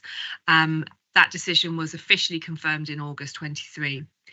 In April 24, the former LEP team transitioned in and became the Leicester and Leicestershire Business and Skills Partnership, with a focus on delivery of core functions. Those included supporting business representation through the establishment of a business board, supporting the designated enterprise zones, which include sites in the county at Myra Technology Park near Hinckley and at Loughborough University Science and Enterprise Park, as well as Charnwood Campus in Loughborough. Skills and apprenticeships is another core function, including the work of the Leicester and Leicestershire Careers Hub. The Business Gateway Growth Hub, which is a government-funded business support organisation with several different strands underneath that. And then finally, local economic growth planning. The government did provide transition funding to support the transition of those LEP functions into the upper tier local authorities, and as well as to support the establishment of a business board. So since a previous colleague came in and met with this commission, we have now established the business board. And business boards were created with two purposes in mind. One was to represent local business perspectives in regional decision making. And the second was to work with the local leaders to develop a comprehensive economic strategy for the area. The guidance that was provided by the previous government was that business representative boards should follow certain key principles to ensure effective business involvement in local decision making. They also should include representatives from local chambers of commerce, the Federation of Small Businesses, and other employer representative groups, leading and particularly those that lead the local skills improvement plan, which in our area is the Chamber of Commerce. Additionally, they should include a diverse range of businesses reflecting local economic strengths and priorities. So operating across Leicester and Leicestershire and administered by the Business and Skills team, the Leicester and Leicestershire Business Board serves as a strong business voice. It supports the delivery of local government initiatives and acts as an enterprise advocate on the regional and national stage. The newly developed business board is chaired by Andy Reid, OBE, and he plays a key role in shaping economic strategy for Leicester and Leicestershire. In fact, he's actually at the House of Commons today doing just that. So recruitment of the board, the recruitment to the board was actually by invite only. So we sent and we received 15 applications for that. 4 private sector members were recruited, and the business board also includes a representative from the voluntary and community sector, as well as those from higher and further education sectors. As I mentioned, government guidance specified that we should include employee representative bodies, and we also, as well as doing that, we have a representative on behalf of the district councils, which is Mr. Meyer. The business board meets every 2 months at the moment to provide guidance to the acting leader of the county council and to the city mayor on economic development needs. Additionally, the 2 leaders hold bi-monthly meetings with the chair of the business board as the local Leicester and Leicestershire Business and Skills Partnership Executive, and together they shape and steer the forward agenda and agreed board outcomes. So just quickly running through the functions of the Business and Skills Partnership. Number 1 is Enterprise Zone. So post-LEP arrangements of the Enterprise Zone programme are currently under discussion between the county and city councils, Hinckley and Bosworth Borough Council and Charnwood Borough Council. These will dictate the Enterprise Zone retained business rates, funds, future administration and financing decision-making processes. The Leicester and Leicestershire Business and Skills Partnership is providing support to all of these discussions. And going forward, Enterprise Zone implementation groups will be responsible for overseeing the implementation plans of their respective Enterprise Zone sites, and each group will meet 4 times annually to facilitate more cooperation and learning across the sites. My team will be hosting additional meetings throughout the year, bringing all of the Enterprise Zones together. And actually, it's a really powerful way of delivering collaboration across the patch, and we are demonstrating that with our colleagues across the place marketing team, Leicester and Leicestershire's place marketing team, and we are developing an event which will really focus on our enterprise zones at the UK Reef, which is the Real Estate Investment and Infrastructure Forum. I think that's in May this year. So using innovative sectors to generate long-term growth with the help of the public-private partnerships, which is essentially what governments wish for was with the development of these business and skills partnerships. Obviously, skills is in the title, and we aim to enhance economic growth by focusing on skills development and employment support, strengthening our collaboration with employers, our educational institutions, local authorities and our voluntary services. The Leicester and Leicestershire Business and Skills Partnership aims to create a robust talent pipeline tailored to the diverse needs and changing needs of the local economy. We also do this through our careers and enterprise company Careers Hub. So that's a national funding pot which was then devolved out locally. Our Careers Hub is funded through the Leicester and Leicestershire Business and Skills Partnership with match funding in full for full and part of all the staff. It operates on a grant funding agreement, as I mentioned, and the strategic priorities of the Careers Hub are to raise the quality of careers provision in schools and colleges, to drive positive experiences with employers by stimulating and providing more high quality experiences of work, boosting skills pathways, tackling disadvantage through targeted interventions for economically disadvantaged young people, and connecting careers provision in schools and colleges to the local needs of the economy. In addition to the core work that is delivered by the Careers Hub, we've actually received several pots of money to not an insignificant amount to support disadvantaged young people within our local area. These include Unbox Your Future, which is a workplace experience project for circa 3,000 young people. We Discover Effective Transitions, which is a SEND research project building confidence and transition opportunities to support people into either employment or further education. And We Discover Digital, which is an immersive sector project connecting young people with industry pathways. The hub has also just become England's first pilot logistics beacon hub, collaborating with sector industry partners to enhance career sector depth and breadth, upskill educators, parents and carers around the roles and opportunities within that sector. The Business Gateway Growth Hub is our growth hub. So again, a nationally funded initiative, but delivered locally. The Business Gateway Growth Hub supports businesses in Leicester and Leicestershire through various initiatives, including the Leicestershire Innovation Festival, signposting into regional and national and local support, including Leicestershire's Business Advice Service, and other training and events. Looking ahead, the Business Gateway Growth Hub will continue to support its local businesses with Leicester and Leicestershire with events, programmes, workshops, and then tailored business support for those businesses that require it. Essentially, it's the first port of call for any business who is looking to access support with can be quite a complicated environment to go through. If you Google grants, there are several places to look for, and what we aim with the Growth Hub is that they become the first port of call, and they can signpost signpost those employers to the most relevant support for them. One of the support that we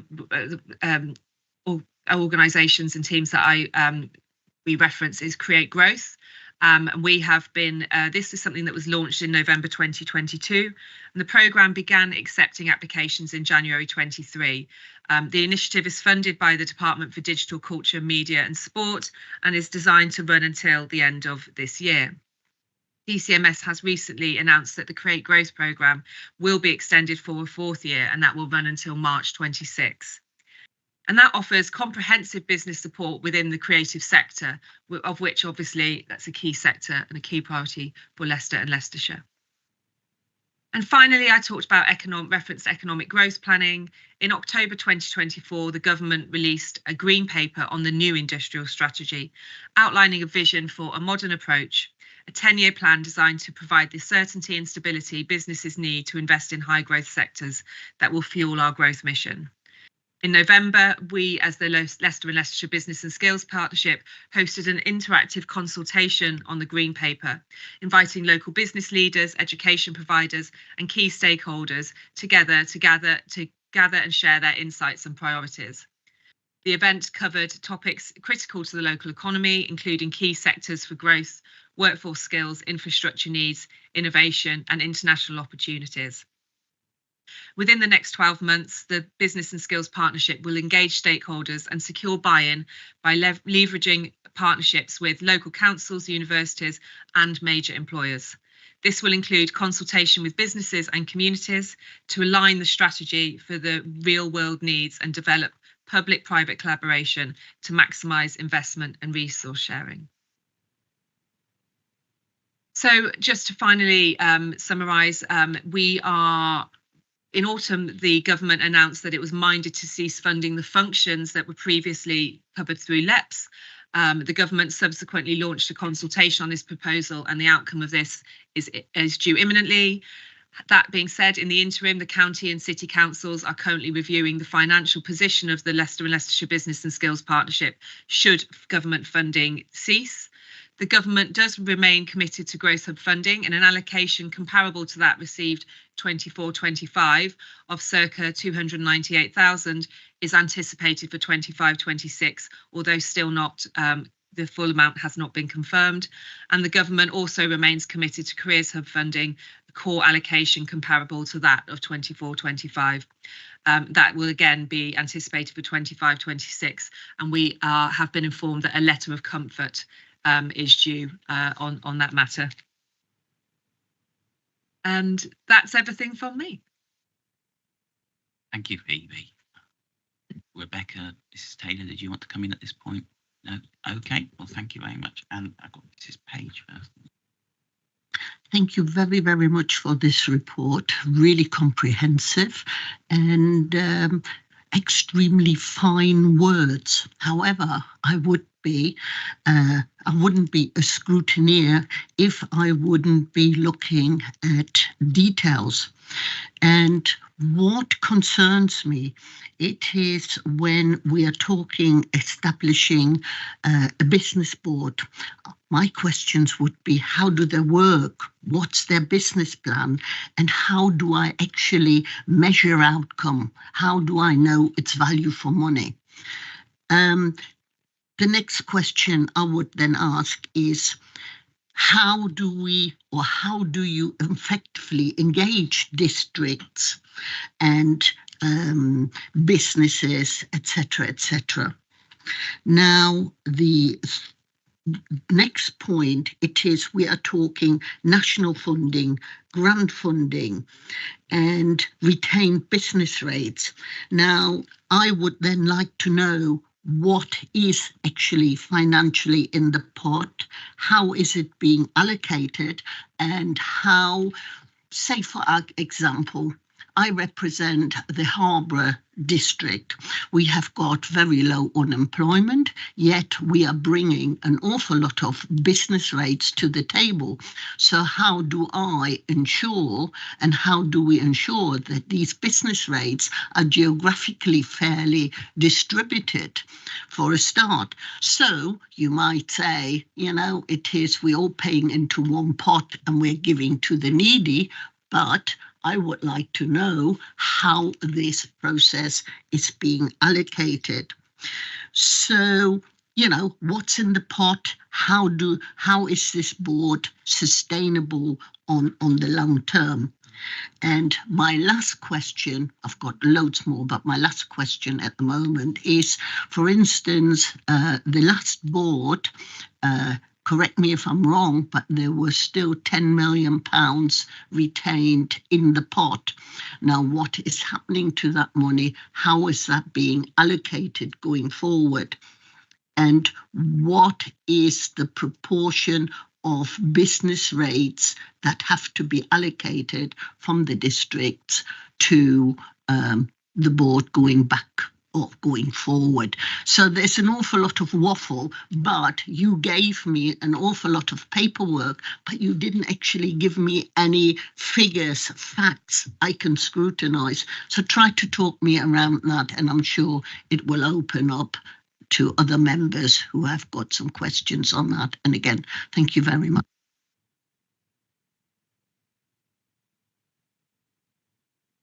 Thank you.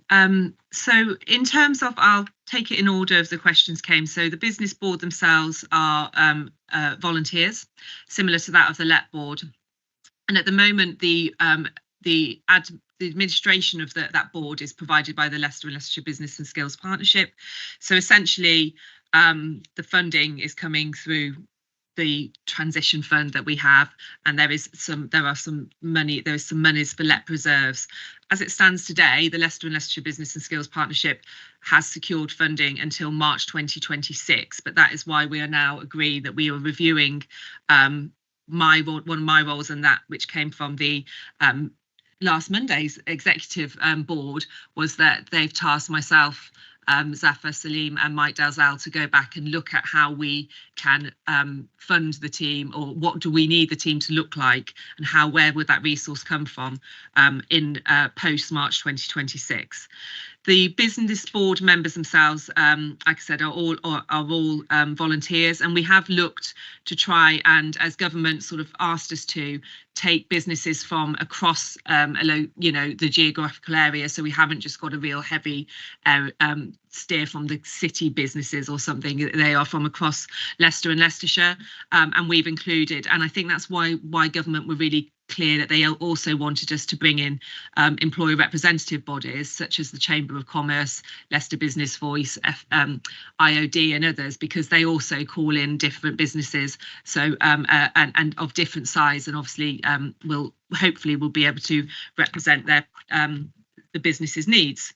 In terms of engaging the districts, we personally, I meet with the district, their head of economic development or the CEO on a sort of bi-monthly basis, and we also meet with the economic development officers through local groups that some of them are administered by Rebecca's team in terms of led on, and then we also have an economic group as well in EGOG. So there's lots of opportunities for us to work collaboratively and to look at what we need to make sure that what is being delivered is really a good response to what that local need would be. And in terms of, very often we are also asked to go and engage directly with the businesses. So there are several local authorities, several smaller districts now that have their own small little business network groups and things, where they might invite us to come along and present at a breakfast or something, so that we can talk directly to those businesses and inform them of the support that's available to them, whether that be linked to skills or whether that be linked to the business support. I will leave the business rates comment to because it's slightly different now, and the LEP stepped away from a lot of the business rates pooling work, so we don't actually do that anymore. We do work with business rates through the enterprise zone pooling, but it's slightly different. So I'll leave Rebecca to pick that one up, because it's not something that I've been involved with. But that being said, there is, you're right, there is a significant amount of money that has been that is sort of a legacy LEP money, essentially, through Growing Places Fund, it's a recycled pot of money. And we had a conversation last Monday at the executive board about how we wanted to utilise that money, because we feel that we need to be looking at spending that. But how are we going to do it? How do we do it where would it be best spent? So the actions for myself is to and Rebecca is to go back and engage with our teams and speak to our members and our chief executives, and to understand what it is that we need within the area, and to come back and take those forward to the executive board for the acting leader and for the city mayor to start considering and making a decision on. If I may come back before Rebecca answers, but this is public money, so the decisions should not be made by one mayor or a board. So how do you then ensure transparency on that? So that is a comment. And the other comment I've got, it is while you're saying the board encourages and the meet, but in here we are talking, for instance, via this process, 6,100 jobs were created. Now, in the enterprise zone, well, the 6,100 jobs would have been created anyway. So how do you actually see the value that the board adds to the process? The jobs would have, you could argue they would have been created with the enterprise zones, but the enterprise zones needed to be administered and supported to be able to get to that stage in delivery. The board is a relatively new board. It's only met twice so far, so it's very early days. The board is different to a LEP board, and that is why we've been through this process. Government were really clear that they wanted the decision making to go back into upper tier local authorities, essentially, to the final decisions to be there. So that is why we have the setup that we've gone through with government, talking to them about our executive board and then our business board, and then obviously meeting with the acting leader and the city mayor. It is for want of a better word, the business board is we consult with them. And they advise and offer feedback and guidance that can help support with the decision making that will then take place. I think it's also probably worth stressing that like I said, they are just there for consultation and advice and guidance for now. And I certainly, that is what the government have asked us to create, a board with that. We are really keen that they understand what we have planned and what we see our challenges are and what opportunities we think we have, because we've got a fantastic board of individuals who can really bring something to the table, and vice versa can go out and proactively talk about the work that we do and the work that our organisations are doing in this arena. So that is a really positive move as well. Thank you. So in respect of the enterprise zone retained business rates, post-LEP transition, we're still working through those arrangements in discussion with the City Council, Hindon Bosworth Borough Council and Charlwood Borough Council, in terms of how they're administered, allocation and the decision-making process. And we're working through those draft agreements as we speak. Richardson. Thank you, Chair. Nice to see you again, Phoebe. It's been a long while. Could I first of all just put on record how pleased I was that Andy Ree's been appointed chair of the business board. I think Andy did a huge amount for the LEP, particularly its closing days, and I think he's a very good person to have in the business board. So please pass on my best regards to Andy. Just a couple of points. We talk about one of the great successes, I think, which was headed up by Dr. Nick Katecha, was the Leicestershire Innovation Festival, which had particularly become almost self-financing because I think he was bringing in sufficient funds to run it. So just clarification, there will be one in 2025. Hopefully it will just be a simple yes. I think I can understand to an extent where Rosemary was coming from, because obviously the LEP used to administer the business rate pool, which all the councils were in, but hasn't done for ages, and that's now split up between the councils on a different formula I'm going to bore no one with. But there were some projects that were being put through the business pool in the pre-days where money had been set aside, and the one that impacts on my division is the Desford Crossroads, the infamous roundabout, for which 6.3 million was allocated 8 years ago, 6 years ago. So I just wonder, at what point does something happen there, or presume that money will come back and be split between the various councils? And also picking up on Rosemary's point is I always do worry when it's two people making a decision about a large sum of money, how transparency of that is communicated to our residents. I'm not saying they're doing anything wrong, please don't accept that. It's how those decisions made. So I think the growth fund was always very successful. It was a revolving fund where we used to lend it out, it used to come back. So the money the government had originally given us actually was used very well.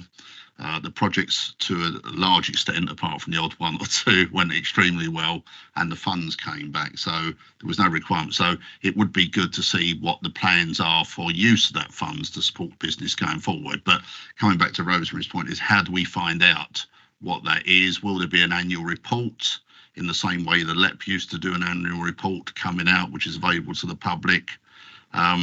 So it really is a question of how do particularly we as councillors find out what the two councils are doing with that money. So will there be a report back to Scrutiny Commission at some point about what projects were backed and why and things of that nature? So really it is, what does the corporate governance look like for public being able to view how the funds are spent and administered?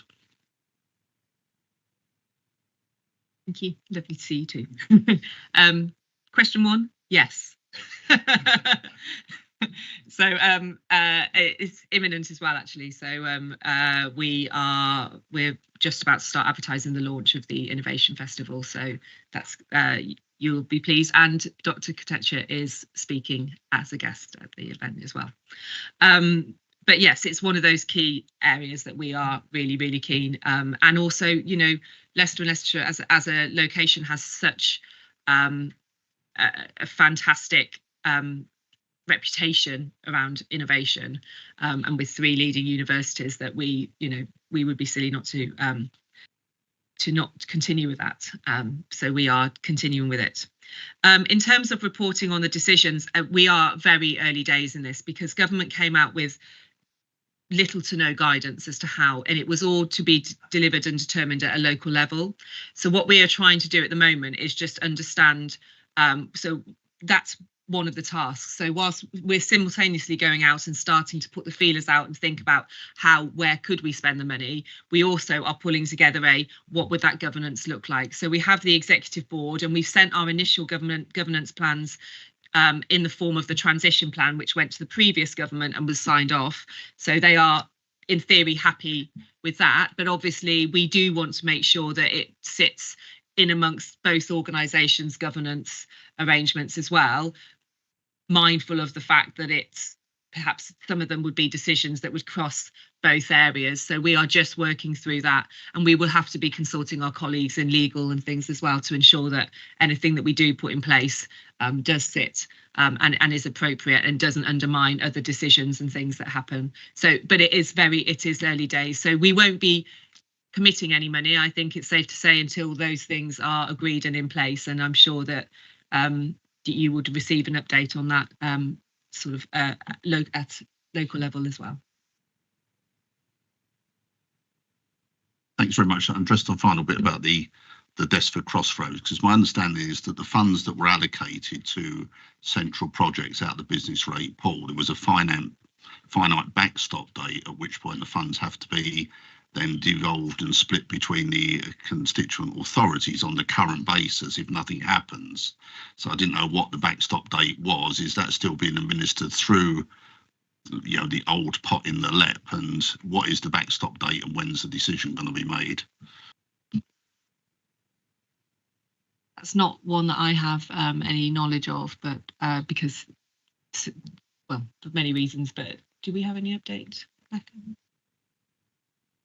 I think we can take that away and come back with the backstop date. In terms of expenditure against Desford Crossroads, clearly there would have been expenditure in the scheme development, in carrying out design work, survey work, etc. So we can take that question back and get an answer for you.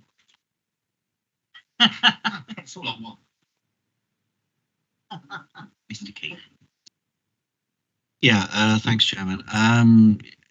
Thanks for what you've said so far. Whilst you were talking, I have had a chance to look at your website and found the list of board members.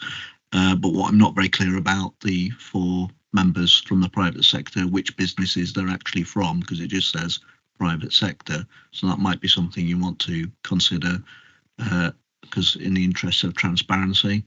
But I can see that the acting leader is a member of the board, so along with the city mayor, I believe.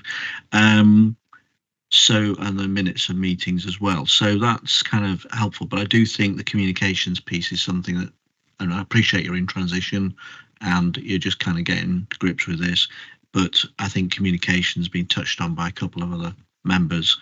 I think that's something we need clarity about what it is you're actually now doing that's different to the LEP, and what is it? I mean, a couple of questions came to mind. One is you've got revenue funding to support you till March 26, and from what you've said, you've then got to find a way of how you're going to pay the costs of running whatever you're doing. But then the other thing is you're administering other monies, which a couple of colleagues have talked about projects that haven't yet been delivered out.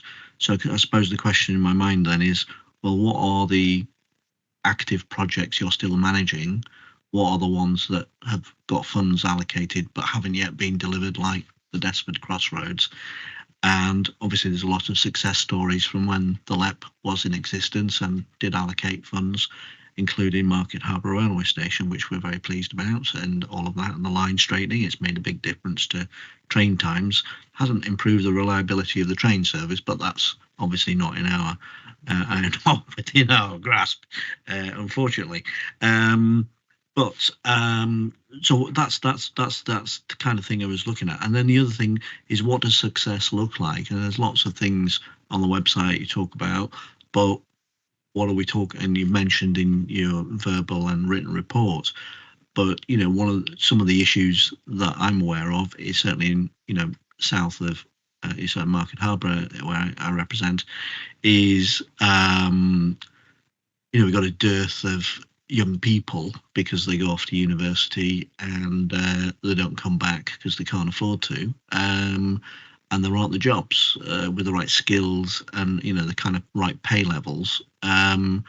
So then what are we doing to address that? What are you doing? What's this board doing to address that? Because I've got no clarity about that at all at the moment.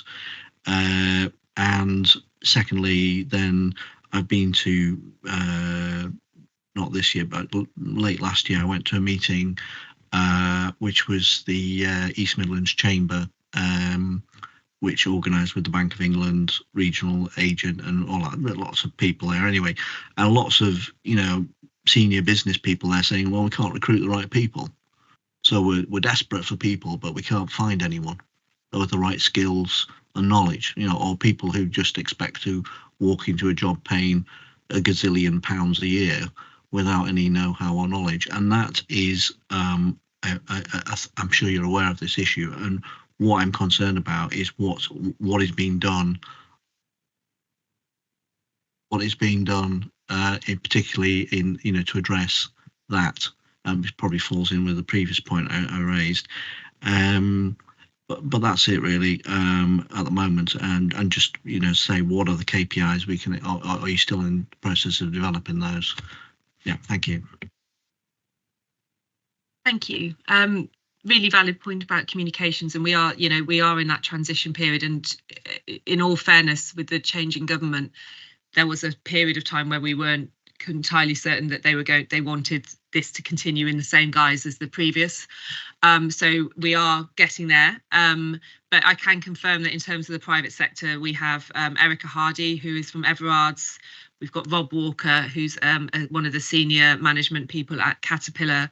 We have Nick Owen from the Mighty Creatives, which is a smaller creative agency.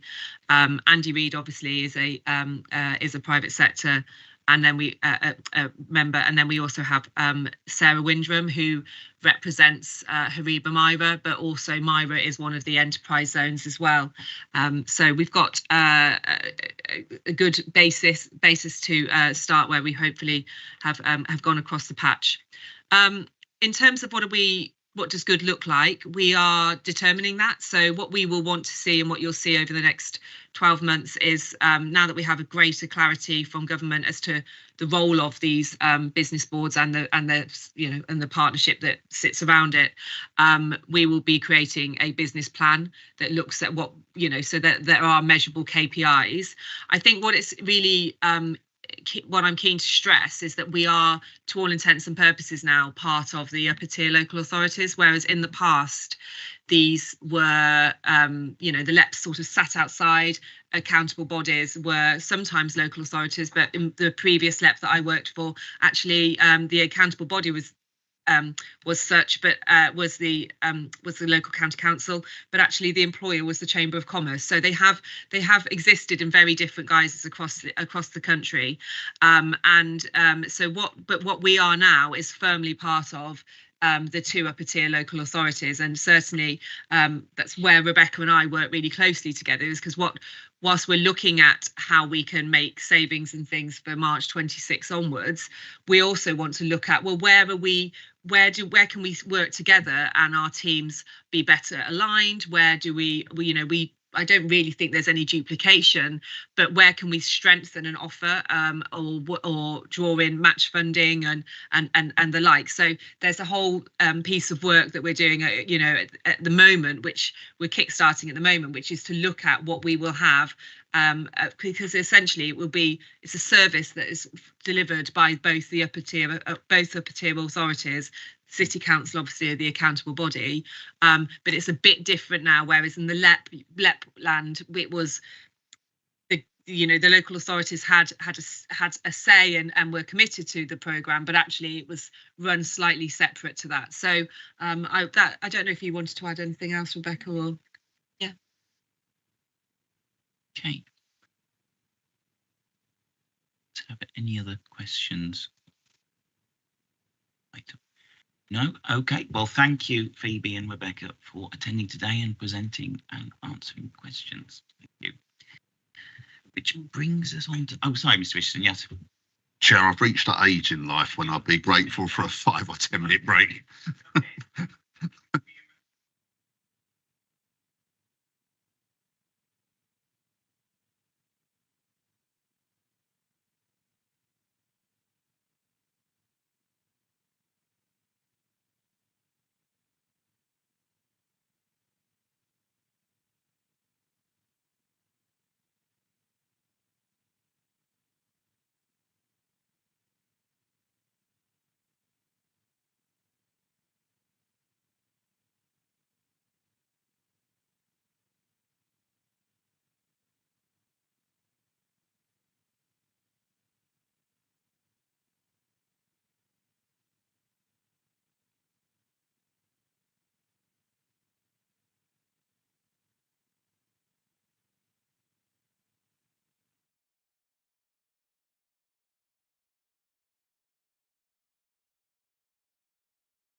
So we now move on to item 10, which is the medium-term financial strategy monitoring, which is pages 43 to 80 of your paperwork. Simone Hines, the Assistant Director, is here to introduce the report, and we have the Director, Declan Keegan, here as well, and Mr. Brecken is also here for this item. So Simone, please go ahead. Thank you. So this report sets out the revenue and capital monitoring position for the current year, and it's based on information as at the end of January, then projected to the end of the year. So in terms of the revenue position, first of all, you'll see from the report that we're currently forecasting an underspend of 7.5 million for the year. That's about 1.5% of net budget. That is an increase from period 6. I think we're reporting just over 4 million at period 6 last time we brought a report here. And then in terms of the key kind of trends underlying that position, as we've talked about before, there continues to be quite a mixed picture for social care.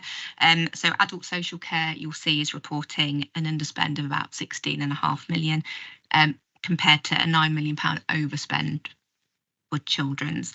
If I just touch briefly on the reasons for both of those. For children's, demand overall has increased slightly, but actually what's really driving the overspend is the type of demand, and we are seeing more complex demand and an increase in residential provision, and that is our most expensive type of provision. So that's really what's driving the overspend in children's. We are seeing the average weekly cost coming down slightly, so there is some evidence that we are kind of managing some of those costs during the year, but there does still remain some very high cost placements, and we have got some examples of those in the report. And then just in terms of adults, we have had a very strong demand management programme in place during the year, and that's really what's having that impact. And you can see some examples in the report of how growth in the number of service users has reduced by about half, I think, compared to previous years, and that's what's helping drive that underspend in adults. Then just away from social care, we have got other departments reporting underspend sort of on the whole, and vacancy savings actually is a key factor in a lot of those underspends, either kind of recruitment delays or difficulty recruiting to posts, which can have pros and cons to the council.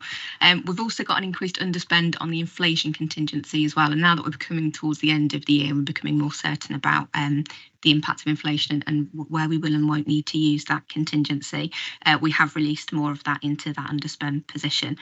What we are cautious about, though, is the impact of the NI increase next year. So we have retained an element of that underspend to give us some cover for the knock-on impact that we expect to see through the council supply chain from that NI increase. Then just touching on high needs briefly as well, that, as we talked about before, that continues to be a significant concern for the council. We're forecasting a deficit of about 23 million for the current year compared to a budgeted deficit of 17. And again, that is predominantly due to increased demand, so continued increased demand for high needs sort of provision. We have got a strategy of setting aside reserves or some element of reserves to cover part of that deficit, and we are continuing to do that so that we do have a reserve provision building up there that will cover a proportion of it. And in this position, because the deficit for the current year is increased, we have increased that reserve provision proportionally as well. So we're keeping in line with that strategy.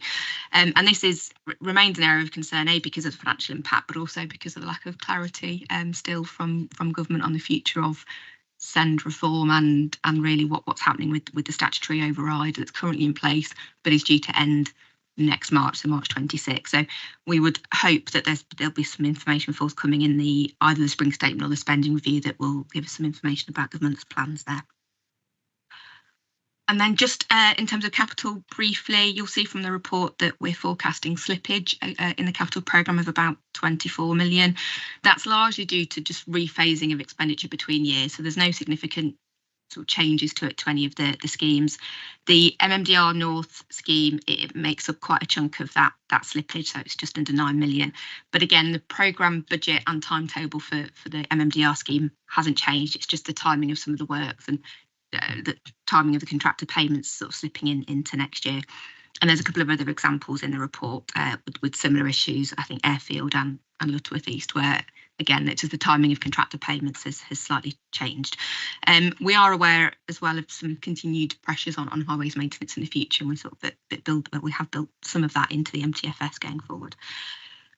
So Just in summary, before I pause to take any questions, I think we continue to see some very proactive and prudent financial management during the year, and that, along with the lower impact of inflation and the financial controls that still remain in place as well, we do still have those same level of controls. That has helped and contributed towards achieving the current underspend position. And as we've said in the report, we are likely to prioritise that underspend for future years' budget gap. So we know from the MTFS that was approved by Cabinet and Council a couple of weeks ago that there is still almost £40 million gap just for 26-27. And we are expecting some quite significant changes from the spending review and some of the other government funding reform plans. And if they are going to be in place for next April, we may not have very long to react to those changes once government confirm them. So it's really important that we have got that good reserve cover in the MTFS to give us that cover if there are changes from the spending review that don't benefit the council, which from some of the direction of travel we're seeing already, we think is likely to be the case. So that underspend position does give us a good head start for next year's budget planning. But I'll leave it there and obviously have to take any questions. Thank you, Simone. Do we have any questions, comments? Mr. Richardson. Just one quick one. It really relates to what you've said about the corporate programme and the slippage and the rephasing. Obviously, it's what I'm doing a Jonathan. You see, it's my last time here, so I can ramble on a bit. But in the time I've been here, I think we've seen significant delays and rephasing of projects, which have cost this council dear. I'm thinking, the instant one that everybody talks about is the Zooch Bridge, which is now well, whichever, the bridge that's not there. That obviously is now costing at least double what it would have done had we done it when we should have done. So have we done any work to identify what the cost of delay has been to this council, and then re-engineered that back into our approval processes and monitoring processes? Because, it just worries me that we have to do these works. We delay them so long they cost us 3 times what they would have done had we done them at the time, and therefore the knock-on revenue cost of funding that debt to this council is far higher than it would otherwise have been, even to the extent that had we borrowed the money at the time cheaply to do it, we would have been quids in.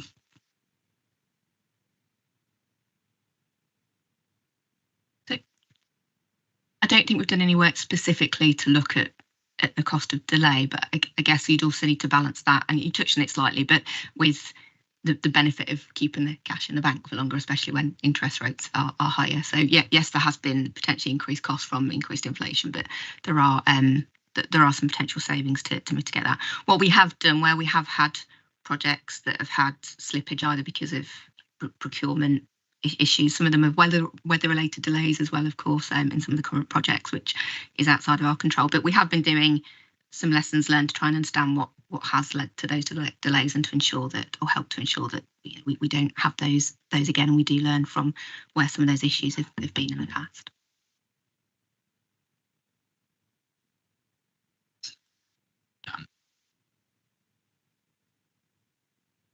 Thank you very much. It's a very full report. It's actually fills in a lot of gaps on the committees that where we scrutinise services. I'm just I don't know, other people might be able to help me here, but we've been underspending just on adult social care, and it's kind of explained in the narrative, and some of it is to do with the target operated model, which goes back quite a long way now. But are we at all concerned about the sort of shrinking demand that we're creating by the work we're doing, and how justified is that? Apologise for asking a question because I don't sit on that committee, but it's the one that stands out to me in the report, which is otherwise self-explanatory and extremely informative. Thank you.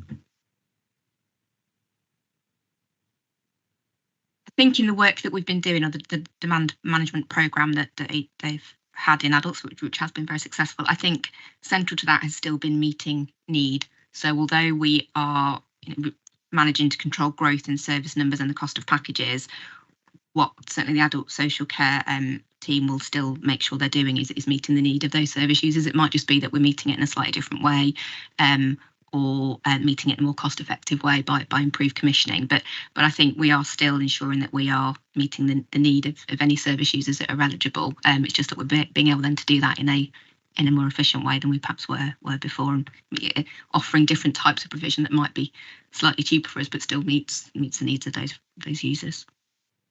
That helps. Mr. Richards.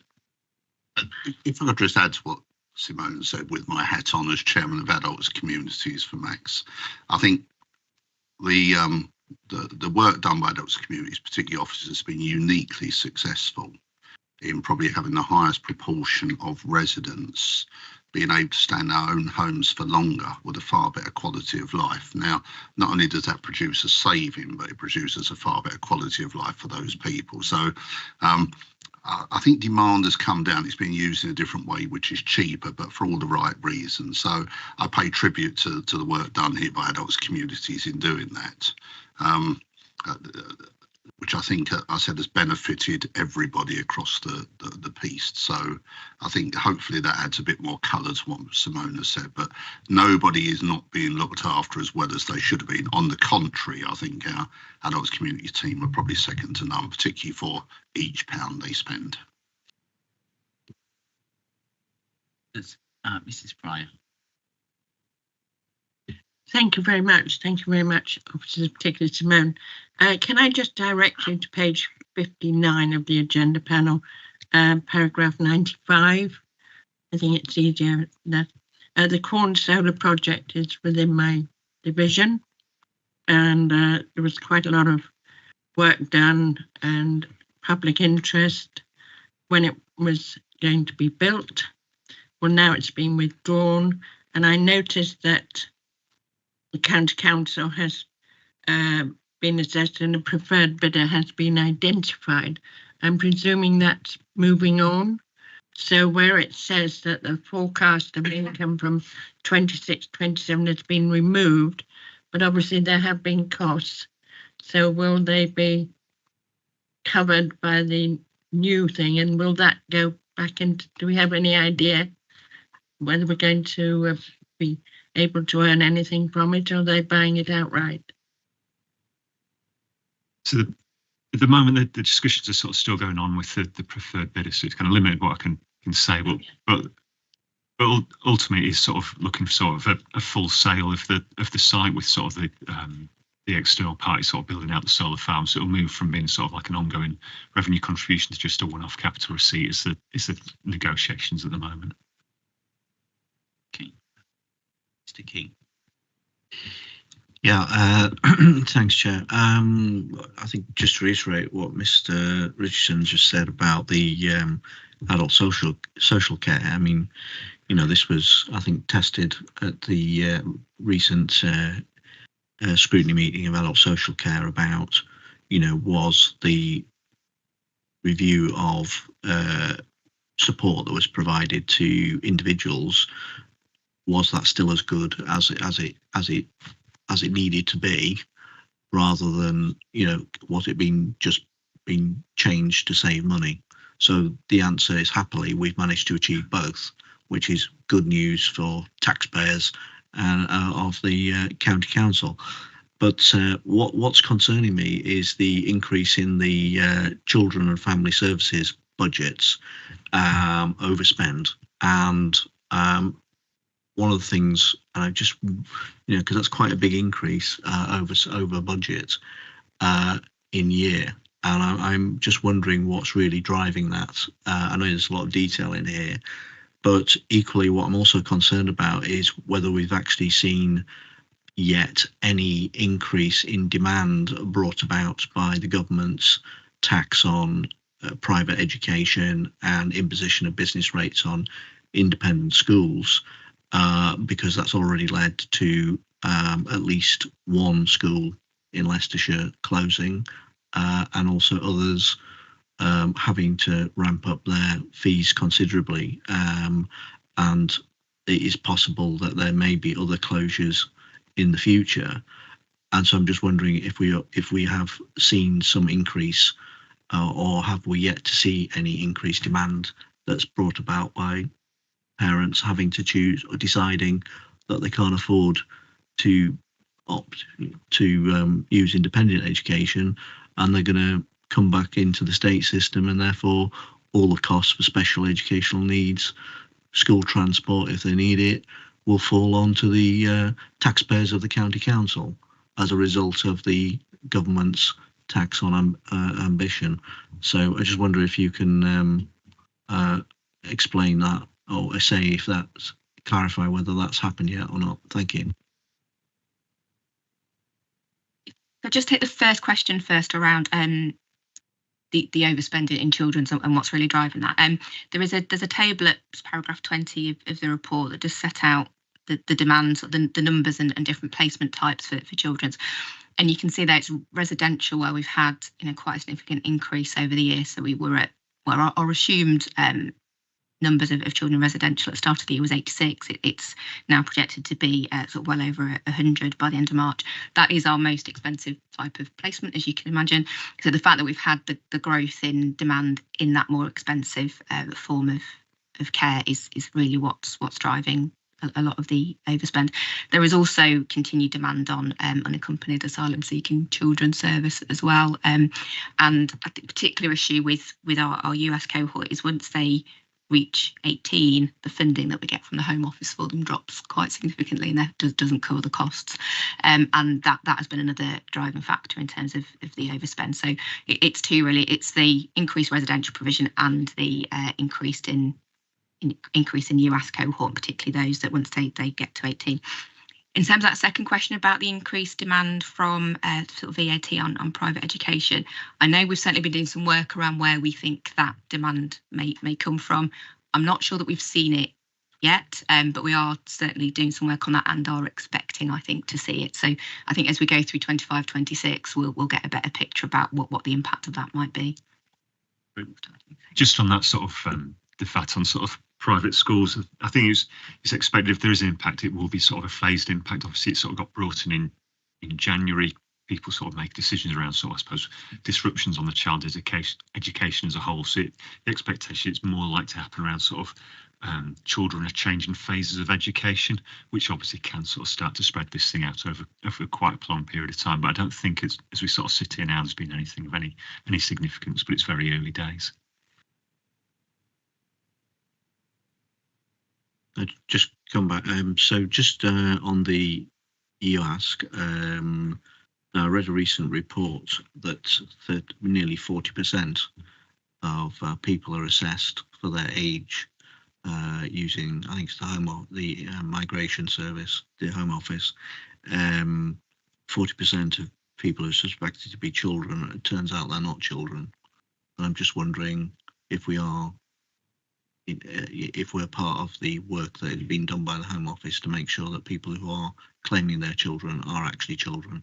We are actually using all the proper assessment tools that are available to do that, because that would be very concerning if we've got, for lots of reasons, which I'm not going to go into, if we had people posing as children who actually aren't children, if I can put it like that. Thanks.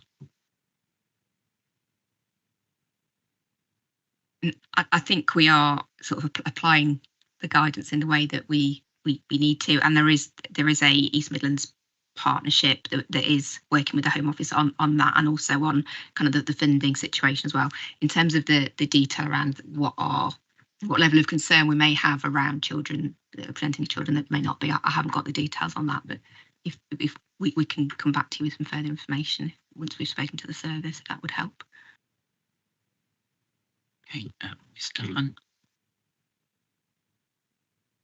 Chair, I get slightly embarrassed for officers really when they ask questions about the October budget. It's still a really big issue, but it does actually hide the much bigger issues causing the increase in deficit in children's services. Nothing to do with private education. In fact, the only school that has closed before. It opened again and now it's closed. And, businesses are like that. And I'm sure that things were silly out. But, our officers are independent. And to pick out particular political issues from last October's budget isn't really fair on them, I don't think. Thank you. Right. Any other comments, questions on this item? No? Okay. Well, thank you, Simone and Declan, Mr. Brecken. And of that item, which moves on to item 11, which is the date of the next meeting. The next meeting of the Commission is scheduled to take place on Monday, June the 9th, 2025 at 10 a.m. Item 12, I have no urgent items, which moves on to item 13, which is the exclusion of the press and the public. The next item is to be considered in private. I therefore move that under section 100A of the Local Government Act 1972, the public be excluded from the meeting during consideration of the following item of business on the grounds it involves the likely disclosure of exempt information as defined in paragraphs 3 and 10 of part 1 of the Schedule 12A of the Local Government Act 1972.